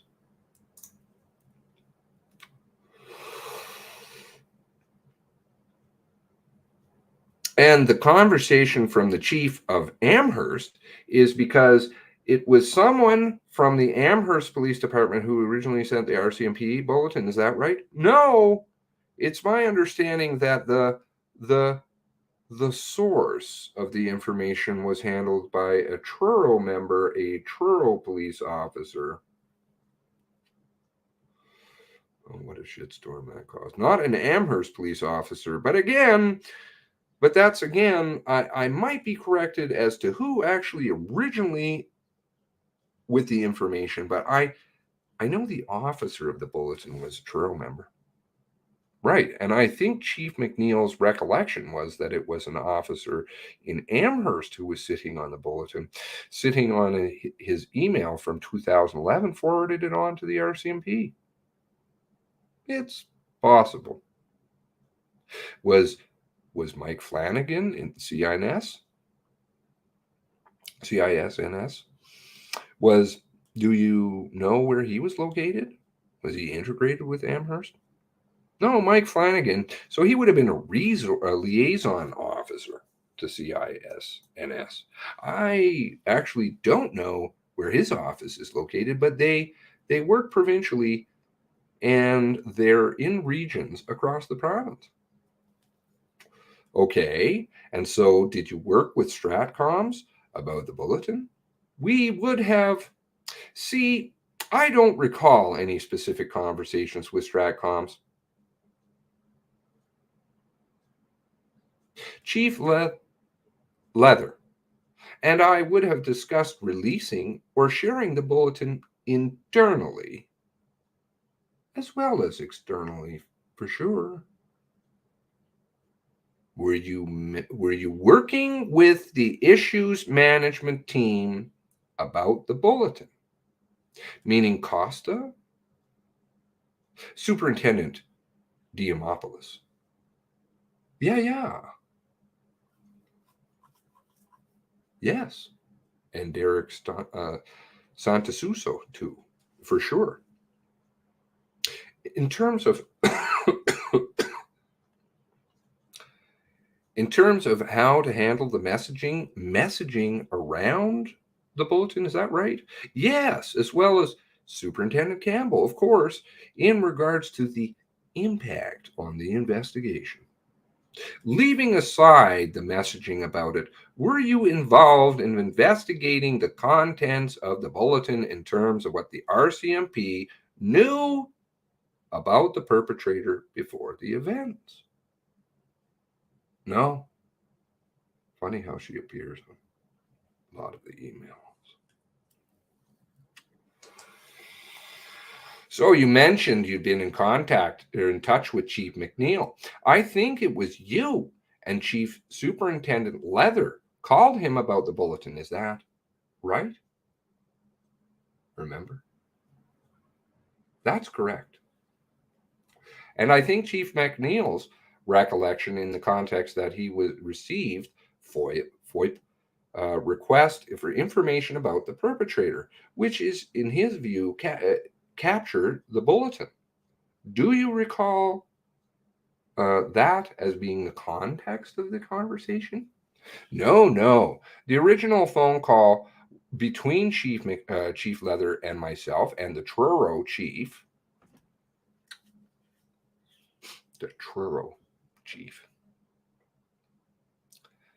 and I believe, languaging, Truro chief, and his deputy was on the line. But it was a phone call.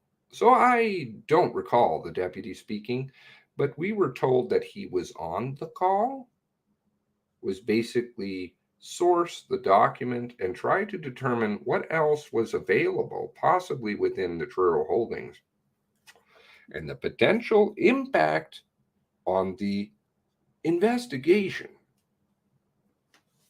not the RCMP's reputation. When the shit hit the fan. Their knowledge of this source and the capacity in regards to any possibility of further information or more background information.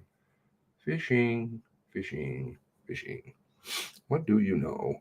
So the original phone call was about the sourcing of the document, potentially hooking up or aligning the source handler, so the member who put the bulletin out, with the investigator.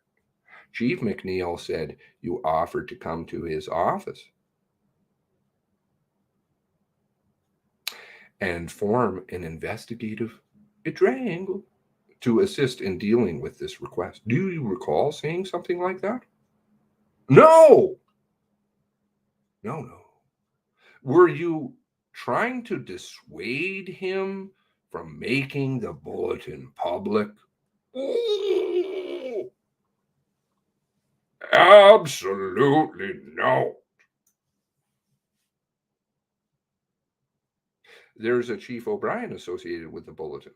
Did you ever obtain the notes of Officer O'Brien that you recall? It looks like they were requested, but not received, that I know of. I did not personally. I wouldn't have been involved in any of that. They wouldn't have come to me directly if they were requested.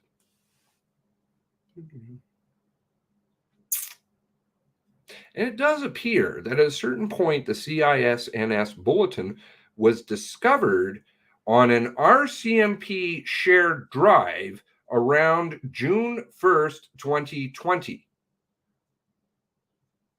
by Ellen Urquhart. Do you know who that is? No. Do you know who would have had access to the RCMP shared S drive? Who've been saying O drives for a long time? June 1st, my ace. They knew about it the whole time. Shared S drive.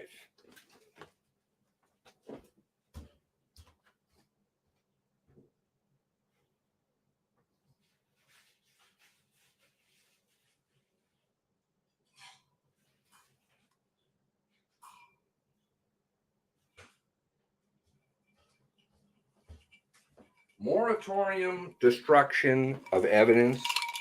Bullshit. No. There's a number. We all within different units have a shared drive. But certainly I don't know the one you're speaking to specifically.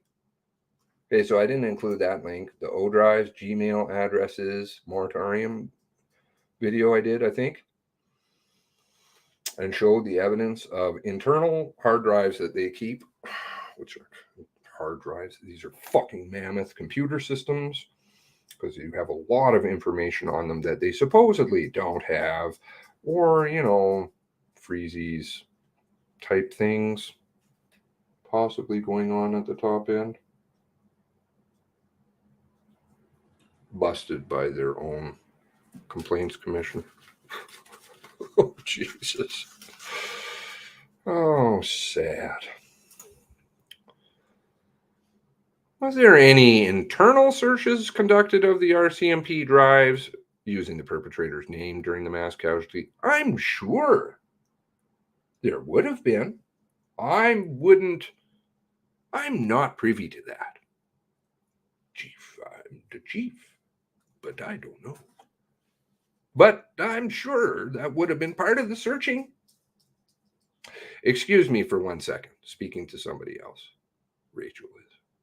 Thank you. Continuing the interview.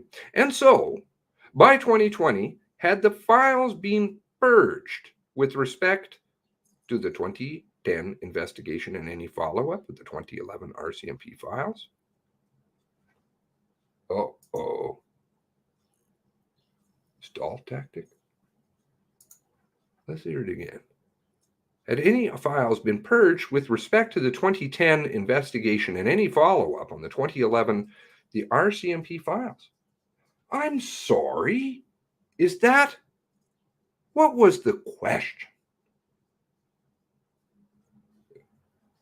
Didn't have any problems any time prior. Now can't hear. Okay. Yeah.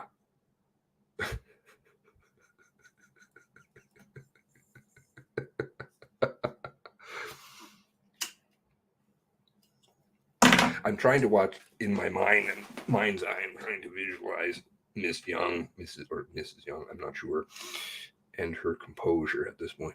Do you know if it has been purged from the RCMP files? Do you know? That's what I was advised.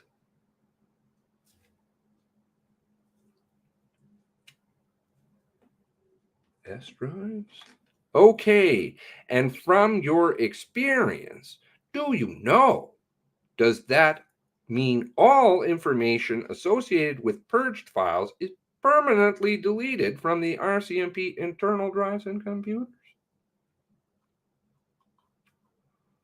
I think that's, internal drives, we're talking about, I think there's a possibility for an internal drive being being somebody's personal hard drive, but within the system, it would be a system-wide purge, but certainly from a technological side, a technology side, I'm not the person to speak about that. That would be somebody from our pros department. Professional Assistant Responsibility Office. Who's in charge of that? Oops. Oh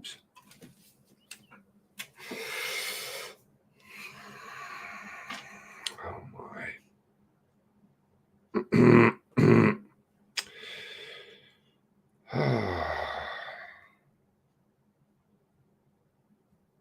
Why didn't the RCMP make the bulletin or information about it immediately available to the public upon its discovery?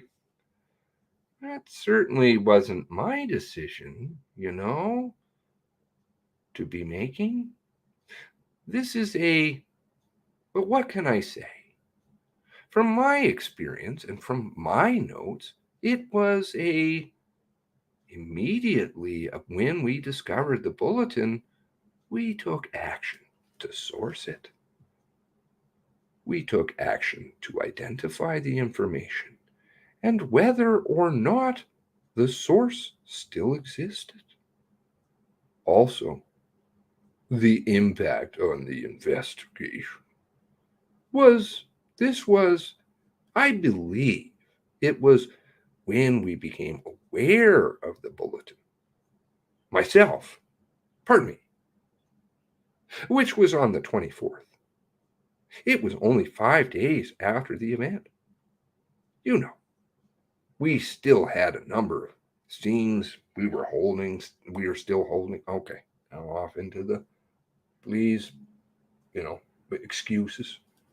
So immediately immediately after discovering something. It would have been, in my opinion, irresponsible to be releasing information to the public that we couldn't properly and professionally articulate the reasons for that. But certainly, it was not my individual decision not to release the bulletin at the time, and the impact on the investigation was obviously ongoing. So consultation with Superintendent Campbell was included in that decision making. My, oh my. How would the release of 10-year-old information impact the ongoing investigation? We got destroyed intentionally early on. From, I don't have the bulletin in front of me. Of course, you need that, right? No. However, I do recall information regarding potential firearm acquisition in the United States, or there was a possibility, in my word, smuggling firearms. Fast and Freezies? Where's that?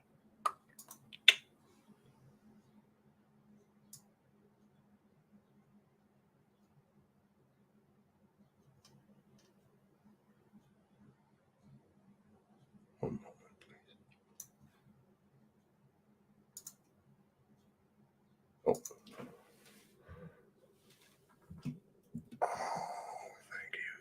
Thank you. The bulk of these entries appear still to be my notations related to the call that I had with Steve Halliday when he was providing me with this. Excuse me. Sorry, where is it here?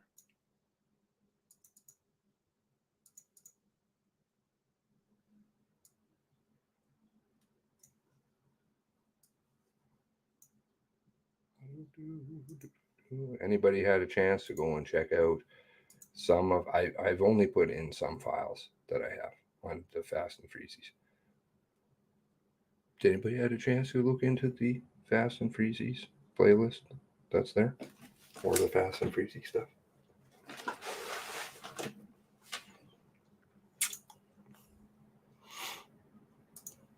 No child victims known? Is that?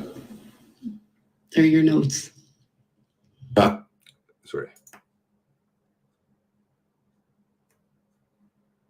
Take note of how long it takes him to answer. It doesn't ring a bell for me what that notation pertains to right at this minute.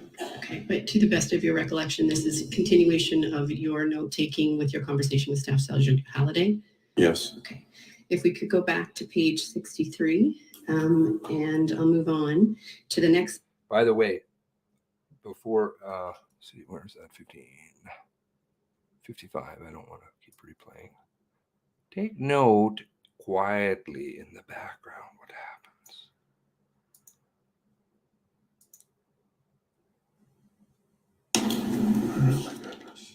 Oh my goodness. Uh-oh. Shit gonna hit the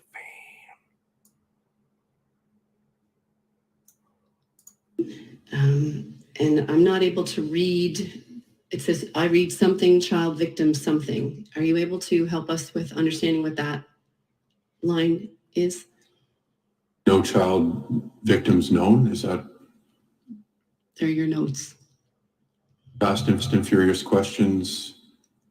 Okay. Starred media part -national -SNR, meaning senior management. All right. I wondered if the child victims had anything to do with interviewing and then interviewing the children who were witnesses to that night, which we know they weren't interviewed that night. So you've given me the context of that. No child victims known. Known at that point when he's speaking to me. Okay. And then the notation Fast and Furious questions. What was that in reference to?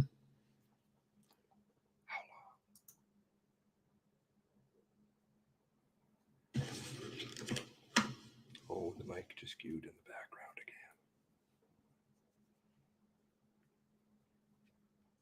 I don't recall. 16 seconds. 7 o'clock, 7:30 in the morning. Fast and Freezy's being mentioned. He's not talking about no movie. You think he got a lot of things to deal with? I think he woke up to a shitstorm he didn't know about.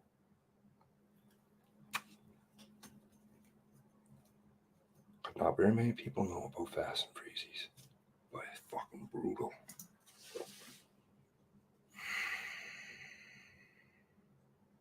He's trying to think of something.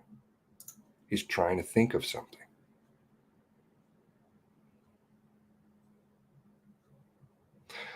Weapons smuggling firearms. And of course, that was the component, I'm going to say large, because I wasn't part of the investigative team, but you're acquiring data.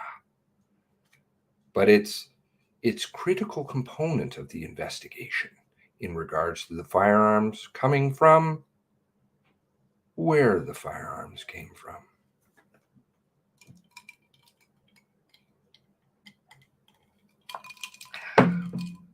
Not Gardell, I would not say.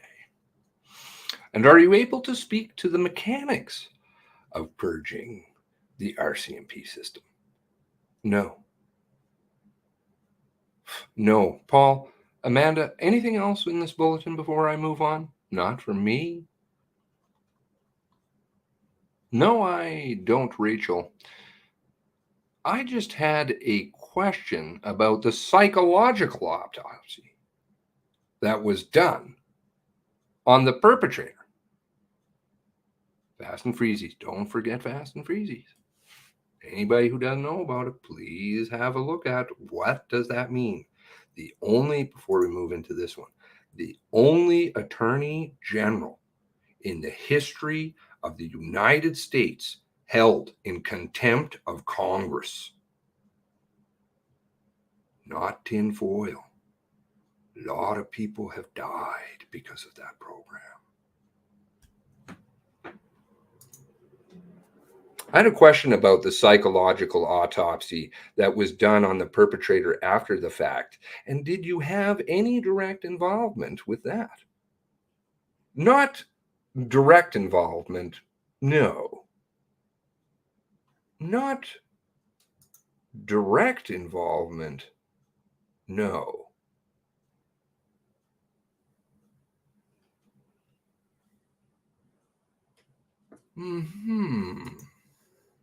What I wanted to ask you about, and of course, we can always ask Superintendent Campbell about his relationship with Matt Logan. Dr. Matt Logan, who prepared it. Just wanted to bring up an email to show of yours. It's an email from you to Chris Leather and Darren Campbell, CC Lee Bergerman, dated April 29th, 2020. Psychologist available via behavioral sciences. And you say, are there any plans to engage behavioral science? I worked with Matt for years and can attest to his professionalism and work ethic. If you let me know, I'll respond to him. So is this someone that you knew? Matt Logan. Remember the two ladies who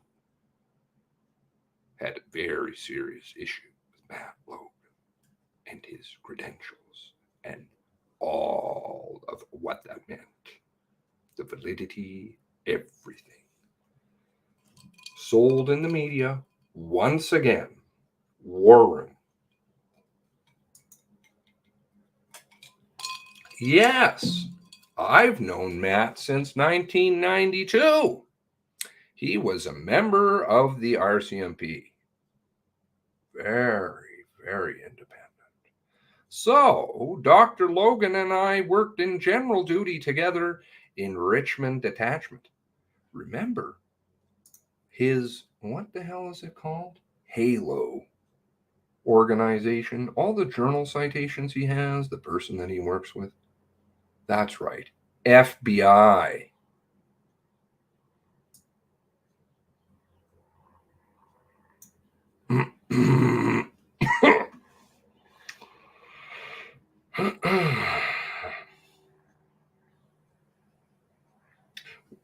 And I worked together in the General Duty Department in the Richmond Detachment. And then below that, there's emails from him to Darren Campbell, and so on. And you know, it appears they know each other as well. Yes, you know, and further to that, I worked with Dr. Matt Logan when, after he became a doctor and left the force in behavioral sciences in British Columbia, when I was in child exploitation. Oh, the interviews Lisa as well. Darren Campbell would have known him from British Columbia as well. We were all, I would say, peers. You know, Superintendent Campbell was in ident for a number of years. Not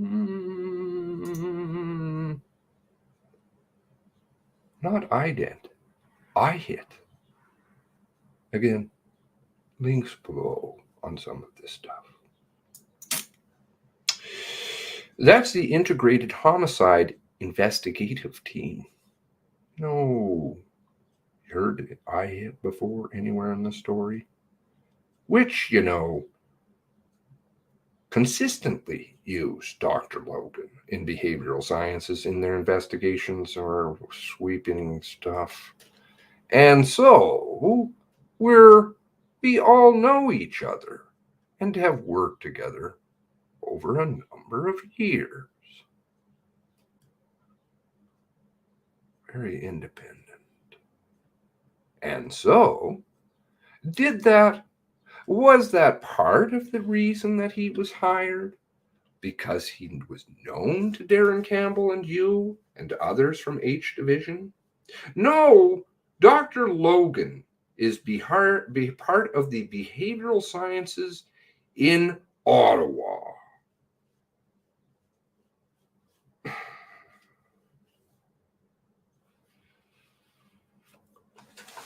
He's part of our team. And originally, Dr. Logan reached out to myself. And again,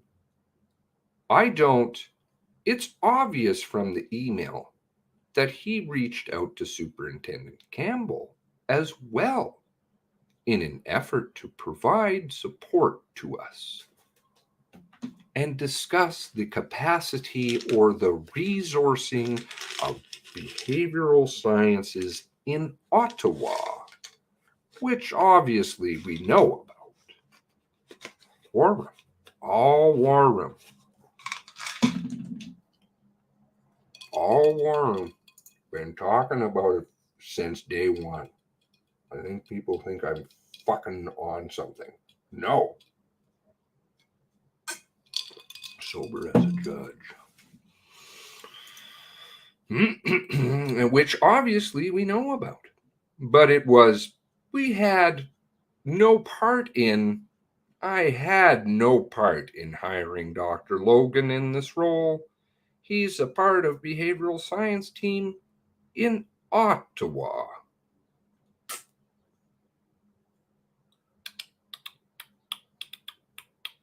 Sold that bullshit all over the place. Do you know whose decision it was to hire him to do this? She cuts him off. She cuts her off, sorry. Well, I should go back and actually not use that term. He wasn't hired. He is an employee of the Royal Canadian Mounted Police. He is a support service, as is the behavioral science team out of NH, National Headquarters. And so the decision to utilize that support team would have been Superintendent Campbell as the team commander for the investigation, as well as through, Chief Leather. The request would have gone to Behavioral Sciences Ottawa first.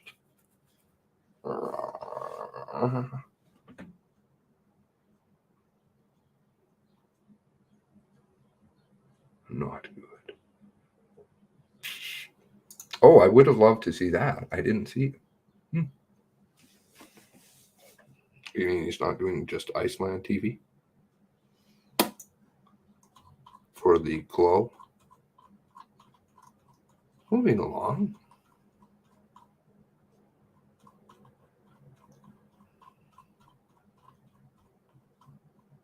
We're getting close to the end, I think. Skinner, okay. There are lots of good things in here that I'm going past, but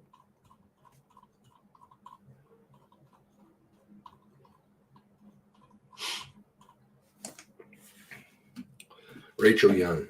Thanks, Paul. I do have a few more questions, then I'll turn it over to Paul. So I just want to ask you about the period of time after the events when both you and your spouse, John Robin, were working on matters connected to the mass casualty at the time. So were you a member of IMT? No, the issues management team. That's another cleanup department. Was he a member of the issues management team? Yes, he was the team commander. Oh, you don't say. Okay, and what was his role vis-a-vis this inquiry? Ugh. Not inquiry. You said he was the head of H Strong too. Yes. So he was responsible for the RCMP's response pending, Mass Casualty Commission. So preparing documentation, reports, and whatever was in our holdings associated to the events, preparing them for and collecting them for disclosure. Oh.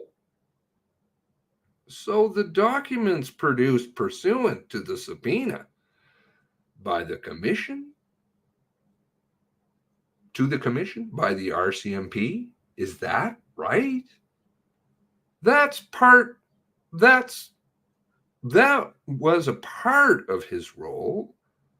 He's also responsible for oversight of internal collection, communications, updating in regards to the, again, expected inquiry. So you're talking about internal communications there. Yes. Moratorium, anyone? Okay. And then I also understand he had a liaison role with the Mass Casualty Commission once it got started. Is that right? Remember the conversations? Acquiring information, not in my department. Sleeping in the same bed.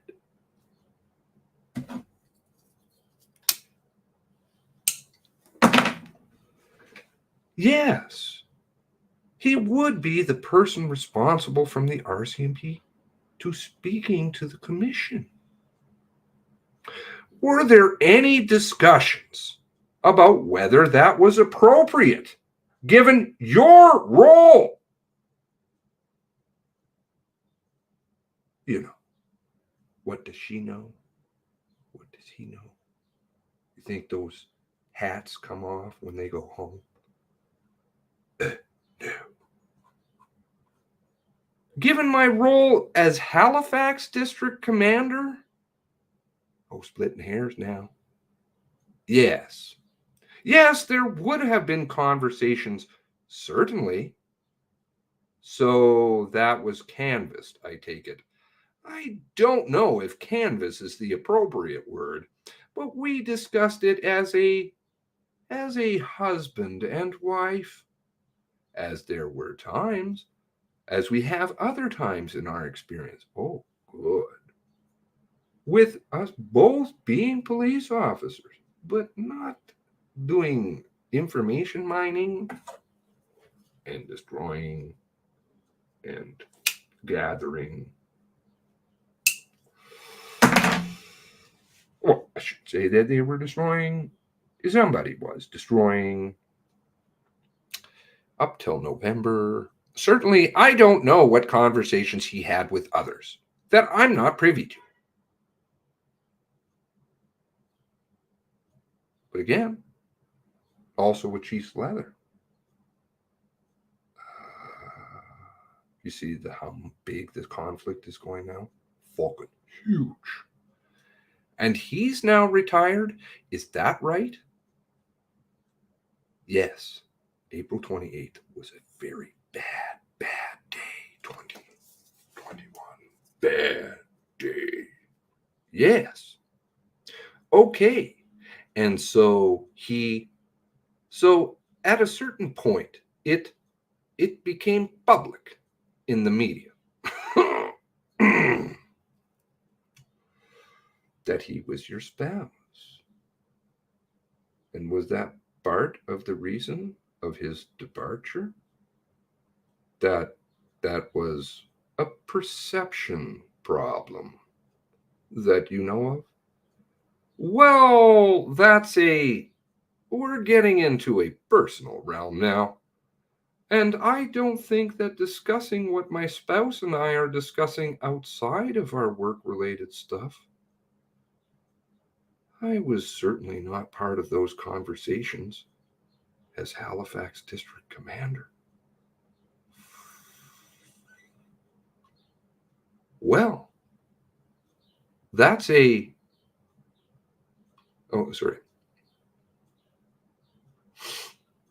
Okay. That was everything I had. Paul, do you have it? No.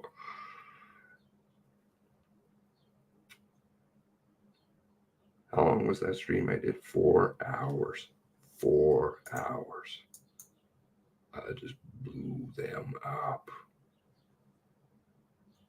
Thank you to certain people, by the way, in the background. We're very lucky. Rachel, says Patricia McPhee. They're going to pipe in now. They're going to pipe in. The government's going to pipe in now. DOJ, Attorney General. Yes. Along comes DOJ. Before we leave that topic, though, just for more context, I think there's more information Janice could give about the RCMP postings and transfers and spouses that work that might put that issue into better context.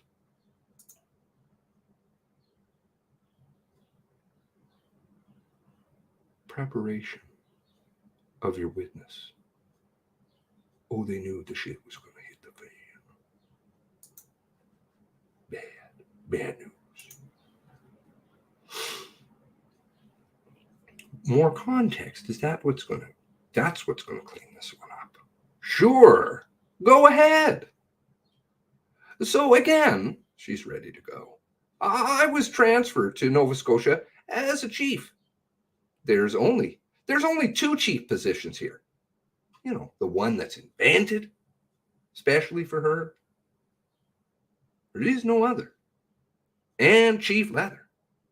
My super Chief Robin was transferred to Ukraine to be the commander there, the contingent commander in Ukraine, shortly after I took the promotion here. And so he was there for a year. Because of COVID, his year was extended, and he was due to come out of Ukraine in fall of 2020, the fall of 2020. And so generally speaking, they were looking for a role for him. And this was one of the roles he was being considered for. Ottawa. He did not, again, there was no expectation that he would be transferred to Nova Scotia. We took these positions. It was potentially at a possibility that he would be working out of Ottawa.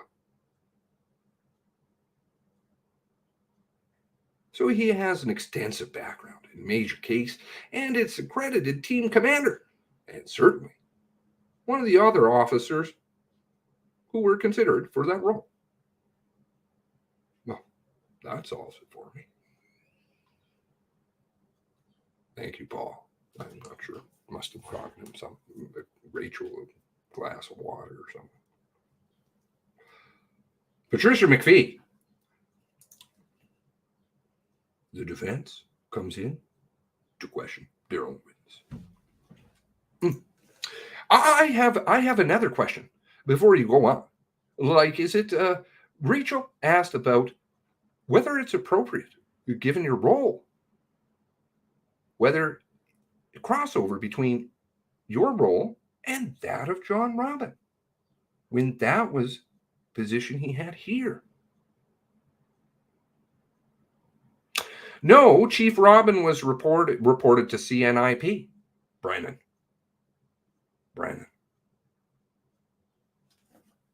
Out of Ottawa. Reported to Ottawa. And as we would call it a solid line. Dotting line reporting. Oh, this is good. Solid line to CNIP in Ottawa with a dotted line to the commanding officer here. I certainly wasn't involved in that reporting structure at all. And as Halifax District Commander and my involvement in the events of April 18th and 19th, I had very little. Well, there was no crossover in our reporting nor in our duties. We just slept in the same house. We discussed things like police officers as husband and wife. I had very little. As a matter of reporting, I was the liaison officer for ESDC and Hoyt prior to Chief Robin arriving. Oh, so she's the liaison officer to the labor investigation and the Hoyt investigation, and her husband, well, for the mass casualty. Are we seeing a problem here? In-house from Ottawa.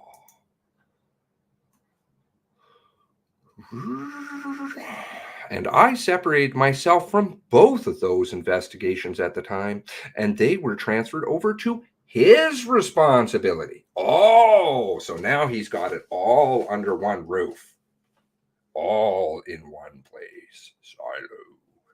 So I had, other than my district responsibilities and the alerting piece, nothing further to do with the investigation or with the events. Oh, you probably shouldn't have elaborated. And Janice, says Rachel Young, certainly not asking about any marital private communications, but just work. So he didn't report to you, in other words, right? No. But you were involved in the messaging of the RCMP. Big fucking problem. So you were involved in the messaging of the RCMP with respect to this case. So would you tell him the messaging that you wanted him to communicate to the Mass Casualty Commission in an attempt to impact the Commission's views of events? Well, again, I wasn't responsible for the messaging of the investigation, or very little to do with it. Even the alert ready piece was up through criminal operations. Supportive role to Chief Leather, criminal operations.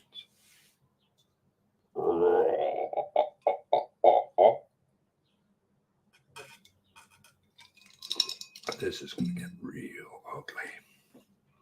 I would never communicate or provide information to Chief Robin in that manner to sway, anybody's opinion about anything. Again, that questions my integrity as a police officer and as a senior leader, and I find it slightly offensive, to be honest.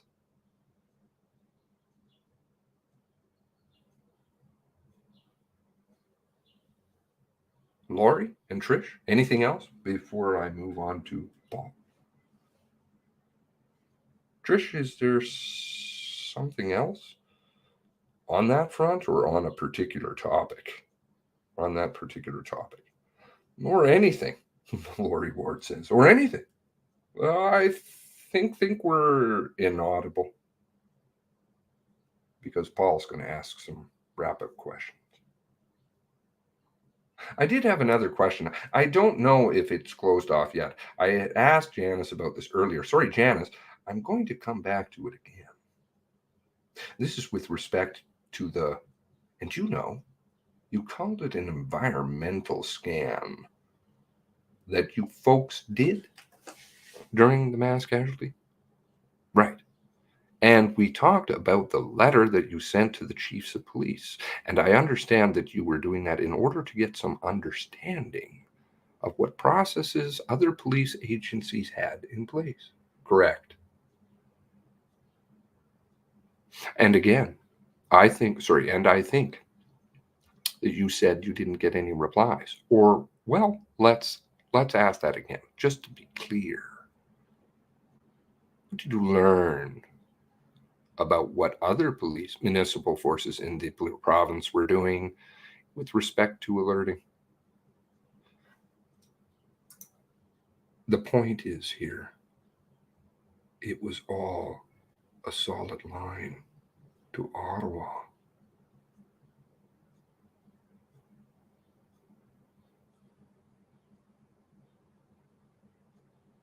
I'm glad I asked for that business card. Bad day. Real bad day.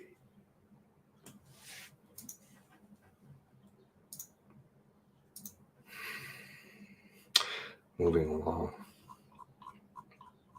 It's gonna get bad. It's gonna get bad.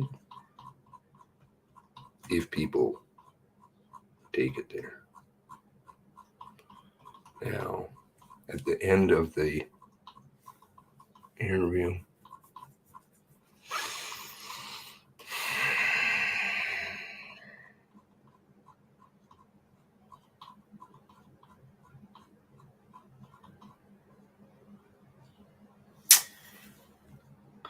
I know it's very general, says Paul Thompson, investigator. I'm just kind of throwing it out there, like, now's your time to kind of, if there's any, you talked about a lot of very good work done on policing in your jurisdiction. But is there any areas of improvement in Nova Scotia policing can benefit from on this inquiry? Okay, well, they can certainly benefit from, and I don't know what that would look like, but it has something to do with the impact and the impact that the media and other government bodies have had on our membership, including myself, in the targeted dog pile that our members have suffered under, including myself, for years, upwards of last night. I'm sorry, I'm trying to recall what happened the night previous. I did know. It's slipping my mind now. So I don't know what that looks like. There has been some ways. There has to be some way that there is protection capacity. And again, I don't know what that looks like. Nobody does, because nobody expected it to be like this. And the impact that it has had on our membership and their families, including their children, note keyword myself, including their children, life-altering, soul-sucking impact on our membership. So, I don't know if that's a recommendation or what that is, but this isn't about 2 days. This isn't about 2 days as tragic and horrific.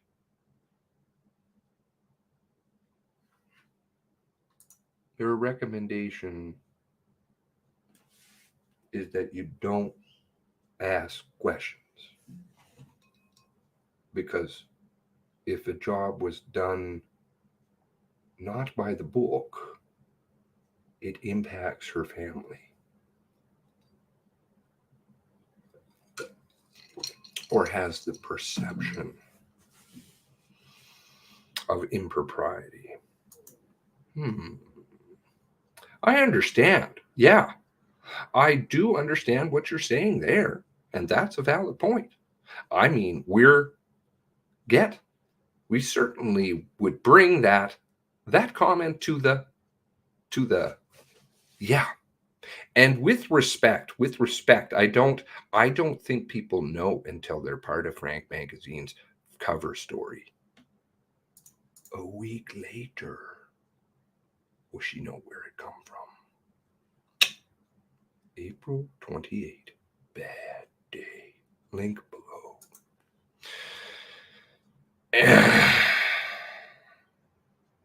And you get it stopped on the street because you're targeted, or you're targeted because you're exposed. Your children, and they're taking university in the news. And what they're taking in university, it's in the news. Like it's unbelievable. It's you can't indescribable to describe to you the impact or repercussions of these events. It's not the investigation. That's what we do. We do that. But it's the ripple effect that certain people in government, media, and other ill-informed people. Hi, Janice. How's it going?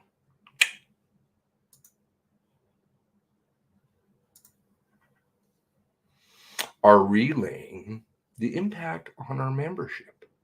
And it's tragic. What's happened to our members. So thank you for that. No, if people tell the truth, there's no problem. People come clean. They do things by the book. They understand who they work for. They understand it's not about them. It's about, in this case, the families.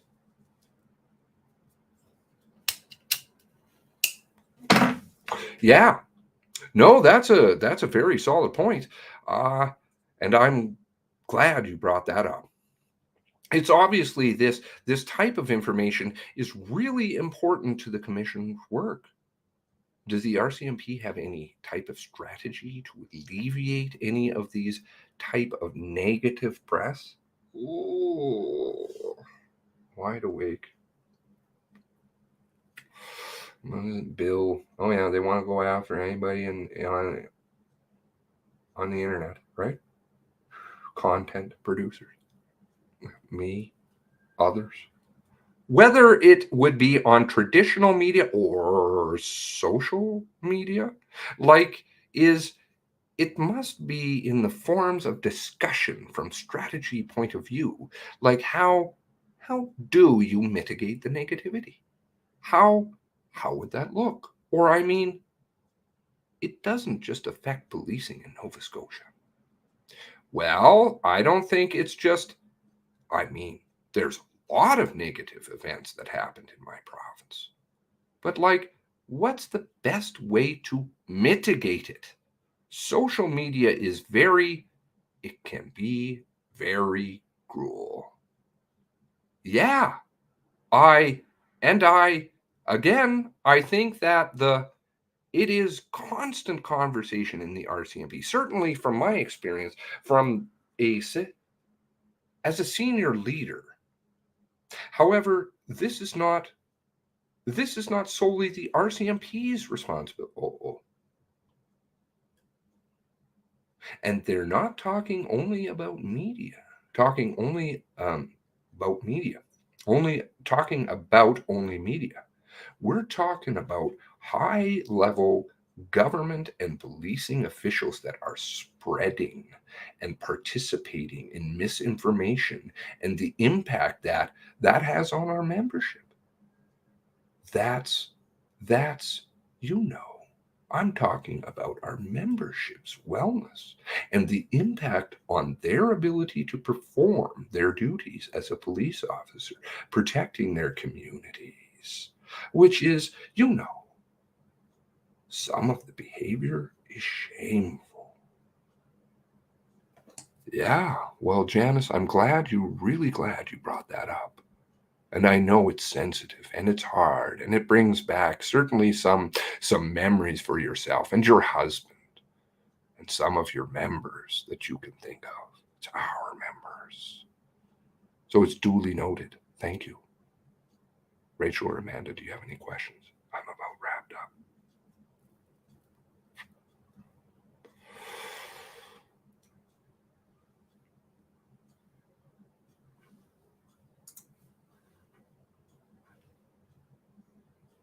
She doesn't like people talking on social media, does she?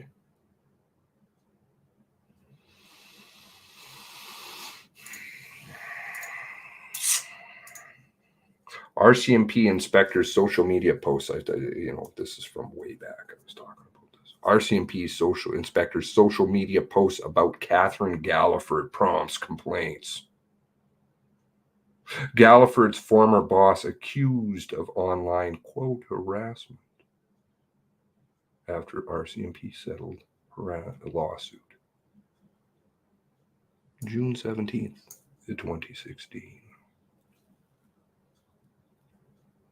Inspector Janice Gray wrote a blog that was supportive of former Corporal Galliford's sexual harassment settlement was based on rumor and one side only. An RCMP inspector, pre-bump, is being accused of continuing harassment of former Corporal Catherine Galliford. That's Darren's ex-wife.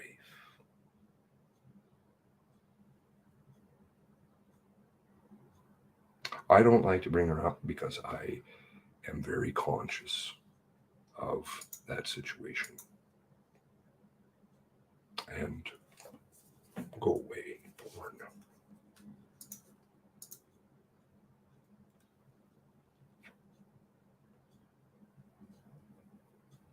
But Catherine Galliford stood up for women, stood up for members,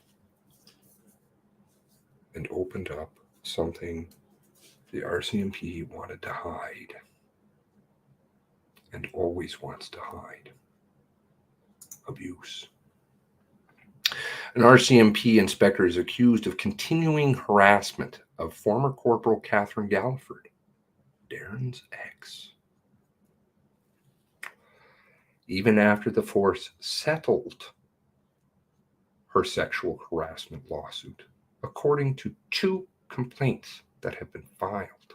Links below about the inspector's social media boasts. Oh. And what was it you were saying again about social media? Inspector Janice Gray made comments about Galliford regarding a blog written by former police officer and security expert Leo Knight. Quote, "It appeared to be nothing more than an attempt to besmirch Kate Galliford's reputation," said Chilliwack Sergeant Bruce Pitt Payne, who came to Galliford's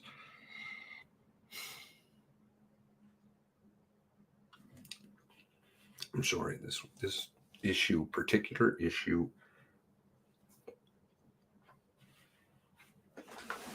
bothers me a great deal, and always has. He says he was shocked to see senior manager post pejorative comments about her knowledge of Kate on LinkedIn. Gray appears to have been reacting to a comment that called Galliford a hero for standing up to the force as the first woman to go public with allegations of sexual harassment, prompting hundreds more to come forward. And she came to the defense of others, many. Quote, "I know Catherine and this entire situation very well, by the way.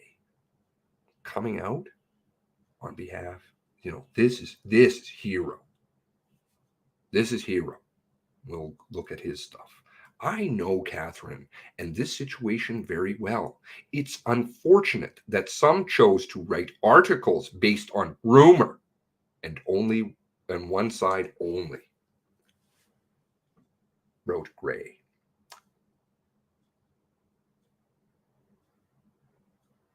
Yeah. LinkedIn account, May 13th, 2016. The comments were posted under a blog Pitt Payne shared called When Will RCMP Brass Ever Learn? Written by Knight. Continued harassment alleged. Gray's posts have prompted 2 separate complaints to the RCMP and Privacy Commissioner of Canada, alleging the posts amounted to, quote, "continued harassment of Galliford and a breach of her privacy." Yes. War room.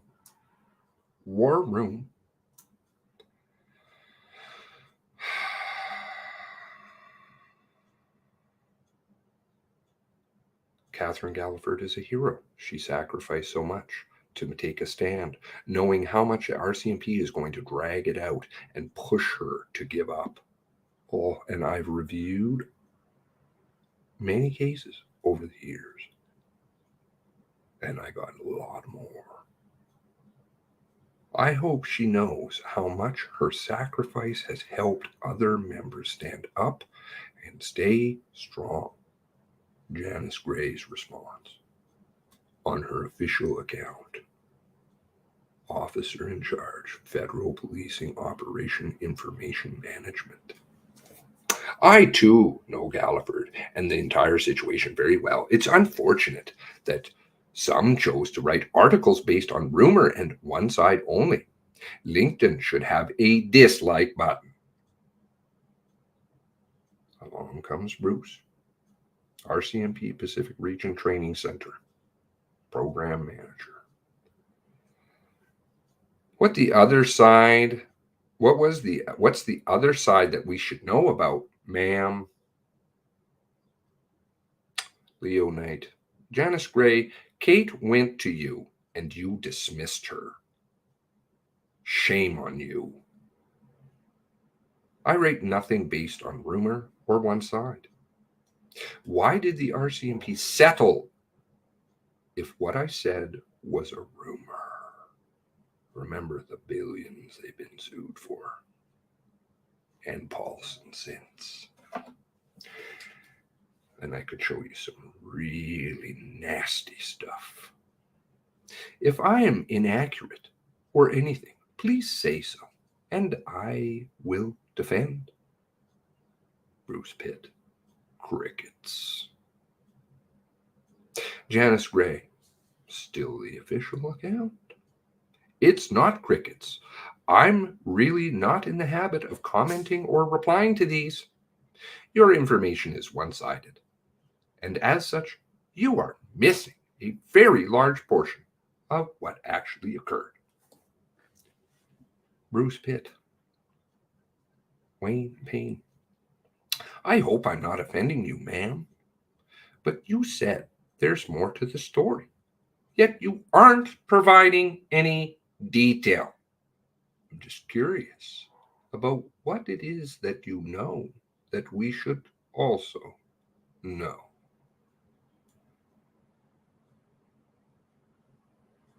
The blog criticized the force for taking so long to settle the harassment suit. Quote, you are missing a very large portion. Okay. The force would not comment publicly on Galliford's legal settlement. Shame on you, writes the blog author. Knight responded immediately to Gray's post. Janice Gray, Kate went to you, and you dismissed her.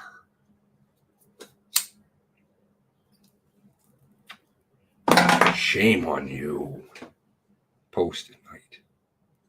Gray was Galliford's last immediate supervisor before then spokeswoman went on sick leave diagnosed with post-traumatic stress disorder. I talked about the Darren stuff, how all that, links again below. I think that was 1 month later. Why did the RCMP settle if what I said was a rumor? His blog repeated allegations from Galliford, notice of civil claim, and her internal harassment complaint, which was first reported, CBC, 2011.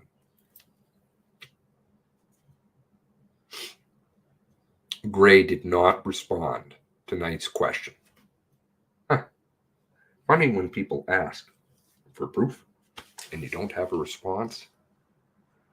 It speaks volumes. And her LinkedIn account has since been removed. She did not respond to CBC's news request for an interview. Oh, it's back. MOM. Slap in the face to all of us. If this is let go, it's a slap in the face to all of us, said Constable Alice Fox, who says dozens of Mounties are upset by Gray's comments. Members, the humans.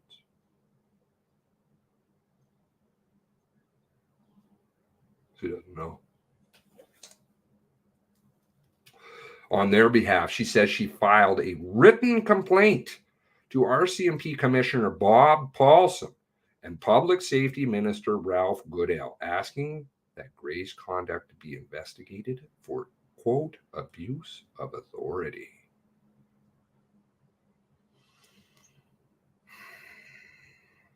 Fox has also filed a harassment suit against the force and has appeared in anti-bullying video for the RCMP. Pink beards.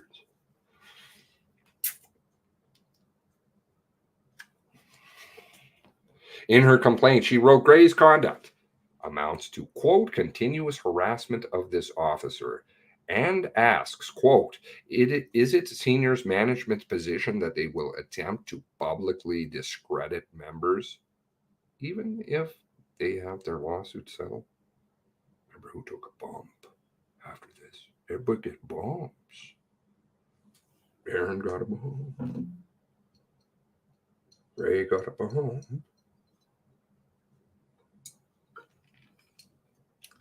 Next stop, Nova Scotia. Quote, this behavior must be stopped. The only way to stop it is acknowledge it and have consequence, she said. RCMP officers can be disciplined for what they post on social media, code of conduct, and for speaking publicly without authorization, code of conduct. But a spokesperson for the force says they cannot say whether Gray is being investigated, citing a Privacy Act. A member must consider whether social media posts will compromise their integrity and credibility, that of their colleagues or of the RCMP. The institution, the machine. Sergeant Harold Fleider, I'm sorry. I don't want to butcher that name. I just did. But in a statement to CBC, privacy breach alleged. A former civilian RCMP employee was also offended by Gray's comments, complained to the Canada's Privacy Commissioner, alleging Gray's comments were unprofessional and breached the confidentiality of Galliford's harassment, internal harassment, and her legal settlement. Garth Karen, former civilian employee of the RCMP, complained to Canada's Privacy Commissioner after reading Gray's comments posted in LinkedIn. The tacit implication, there was an opposing and alternate side to a situation that was settled, impacts not only myself, but others in the same situation, as many others have faced sexual harassment and bullying and harassment within the RCMP for many years, wrote Garth Karen in his complaint. Karen no longer works for the force after filing 2 harassment complaints. Galliford's lawyer, Barry Carter, would not comment on whether Gray's posts breached the settlement, citing confidentiality agreement with the RCMP. Galliford says she worries about the messaging they are sending. I've linked the complaints below. Dear Commissioner Paulson, my name is Alice Fox, and I am a regular member of the RCMP. This is why I'm not against the RCMP. I'm actually for the members. The fucking trash that beats them up. What the fuck is wrong with you? Posted in E-Division. I am familiar with Corporal Catherine Galliford's case and would like to address a serious issue. This is to the Commissioner. Bob. Who pulls the strings in the background still? Regarding what appears to be a continuous harassment of this officer, what could make this situation even more egregious is the possibility that the harassment of one of your senior commissioned officers could also be considered a contravention of the non-disclosure agreement that was part of the recent Galliford settlement. If you don't think you did anything wrong, why did you settle? Why have you continued to settle? Why is there mountains of evidence? Take Blundell. Sergeant Blundell. Be your journeyman. Oh, yum. You have publicly stated in the past that your members may write you directly and that you are welcome to hear our concerns in good faith and address these issues with transparency and accountability. I have chosen to hold you to your word. Oh, I've been asking, how long have I been asking to support Catherine? What are you guys doing over there in terms of, not you here? This is not something new. Right since the start. Give me a minute.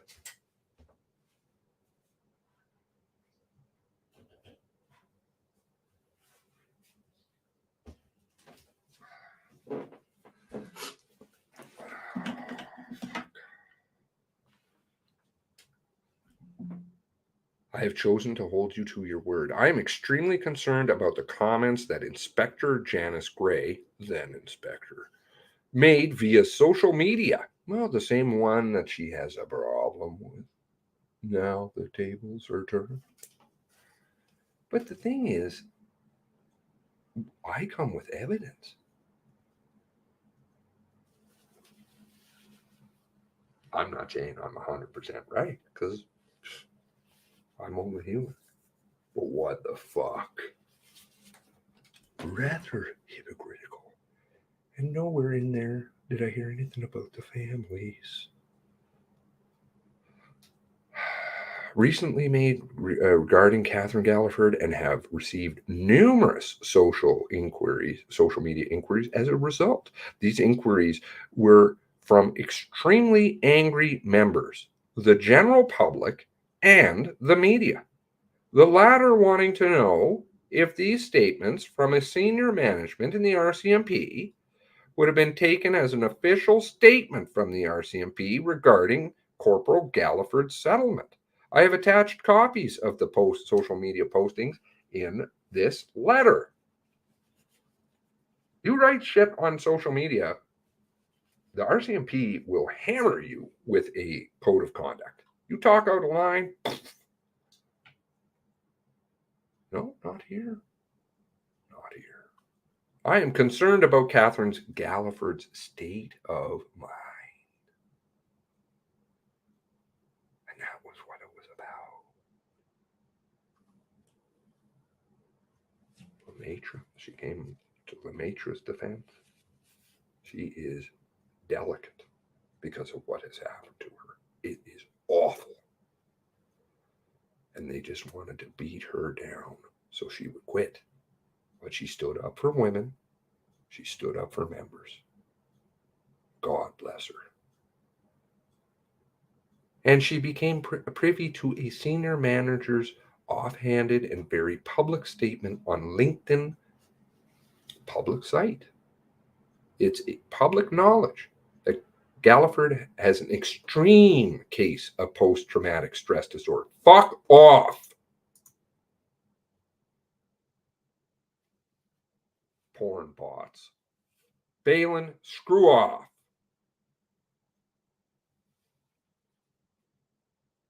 Extreme case of post-traumatic stress disorder. And that's no lie. Very serious. What was Galliford's psychological state when Inspector Gray, a senior officer, chose to make somewhat random, malicious, and potentially libelous comments in a public forum? Has anyone from senior management contacted Galliford to check in to see if she was okay? Or is it senior management's position that they will attempt to publicly discredit members, even if they have settled lawsuits and are attempting to put the RCMP behind them and clean it up for others? Came out for Lemaitre. I am asking you, as the commissioner of the RCMP, to launch a formal code of conduct investigation into the actions of Inspector Janice Gray, who gets a bump for this. Nah, you can't say. You can't say definitively. I don't have the piece of paper. She got promoted. Funny that. Timing. for abuse of authority and conduct unbecoming of a member of the RCMP. I have copied this email to several people since this was public attack on Corporal Galliford by one of your commissioned officers who has been Corporal Galliford's direct supervisor. I trust that for the sake of transparency, of which you always speak. And he did. He always would run his mouth. You would agree with my decision to keep the below noted people in the loop. Thank you for your consideration. Constable Alice Fox, CC Ralph Goodell, Senator Grant Mitchell, Senator Larry Campbell, Natalie Clancy, CBC News, and Leo Knight, Primetime Crime. Unbelievable. Yet they have no evidence of Banfield. But you've got things like Catherine from your own members. You've got billions in lawsuits against us. You don't care. It's just our money. You abuse members, and we pay you for it. You abuse families, and we pay you for it. Susie Bootlin? Do I want to talk about that? No, been talking about that for a long time. I'm like, brr. Privacy breach incident report. Privacy commissioner. This is a reporting form.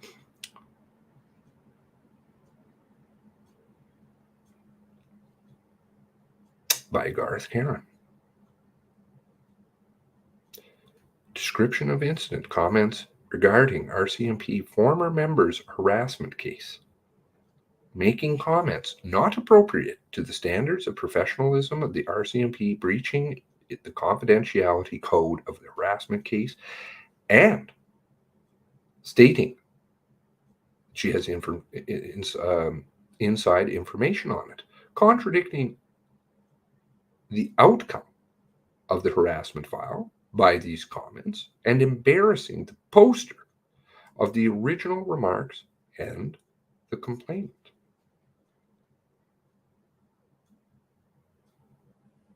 Very serious stuff. Very serious.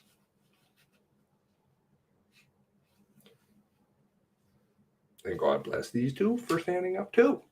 Standing up to this fucking machine, man. You were either part of it or you're not. And you want to clean it up. For whatever reason. I don't want to pay people to be abused.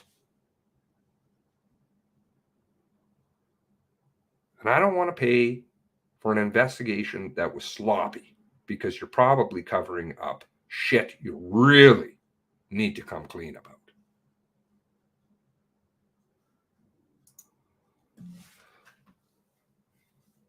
We'll close this up. Patricia McPhee.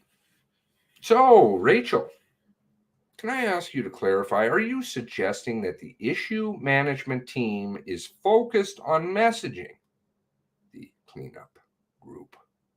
Or maybe we could start by rolling that tape back and asking Janice, what was the purpose of, to your knowledge, the issues management team?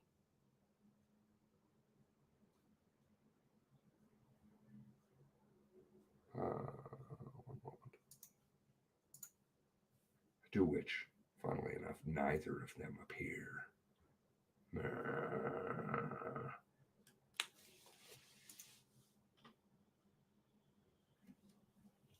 Because they had involvement.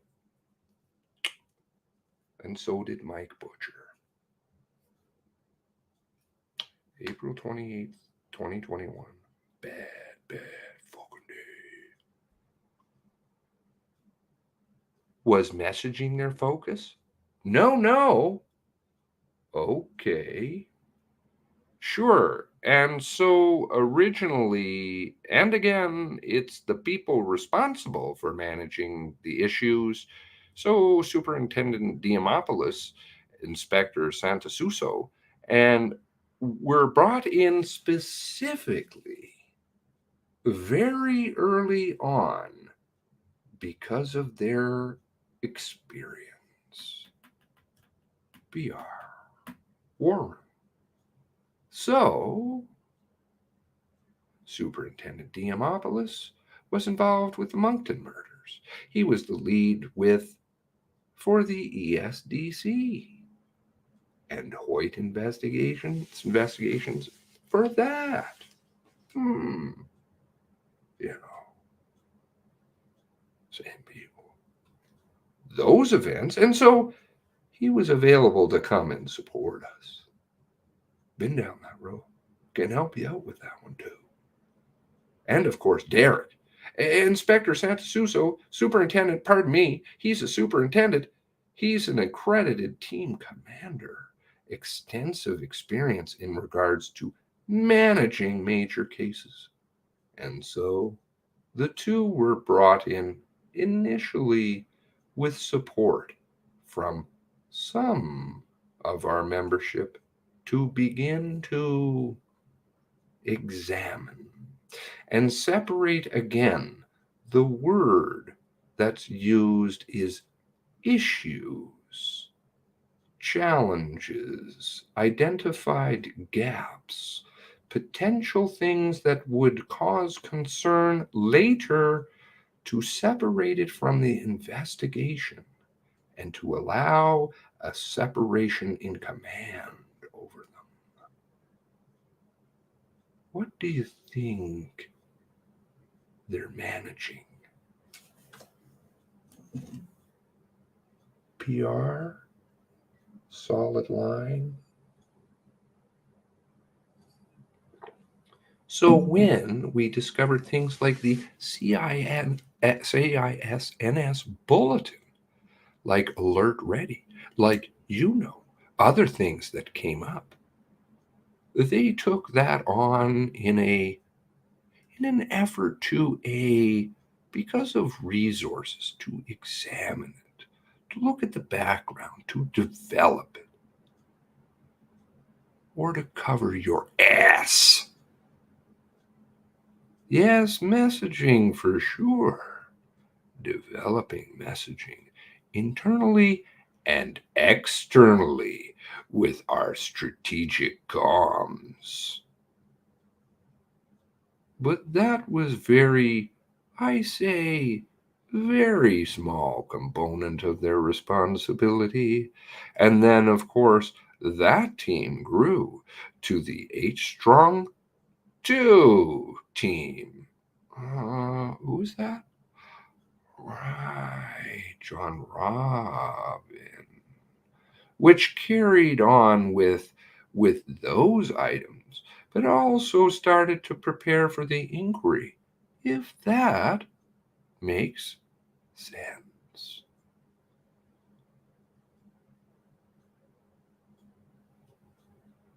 So you're supposed to cover for your institution, but you're also supposed to disclose information so that families have answers. What happens if those two don't coincide? Where do your allegiances lie? Uh-oh. Not good. Anyway, 3 hours. Maybe some of the pieces that I've been talking about will tie together for some, I hope. I appreciate you taking the time.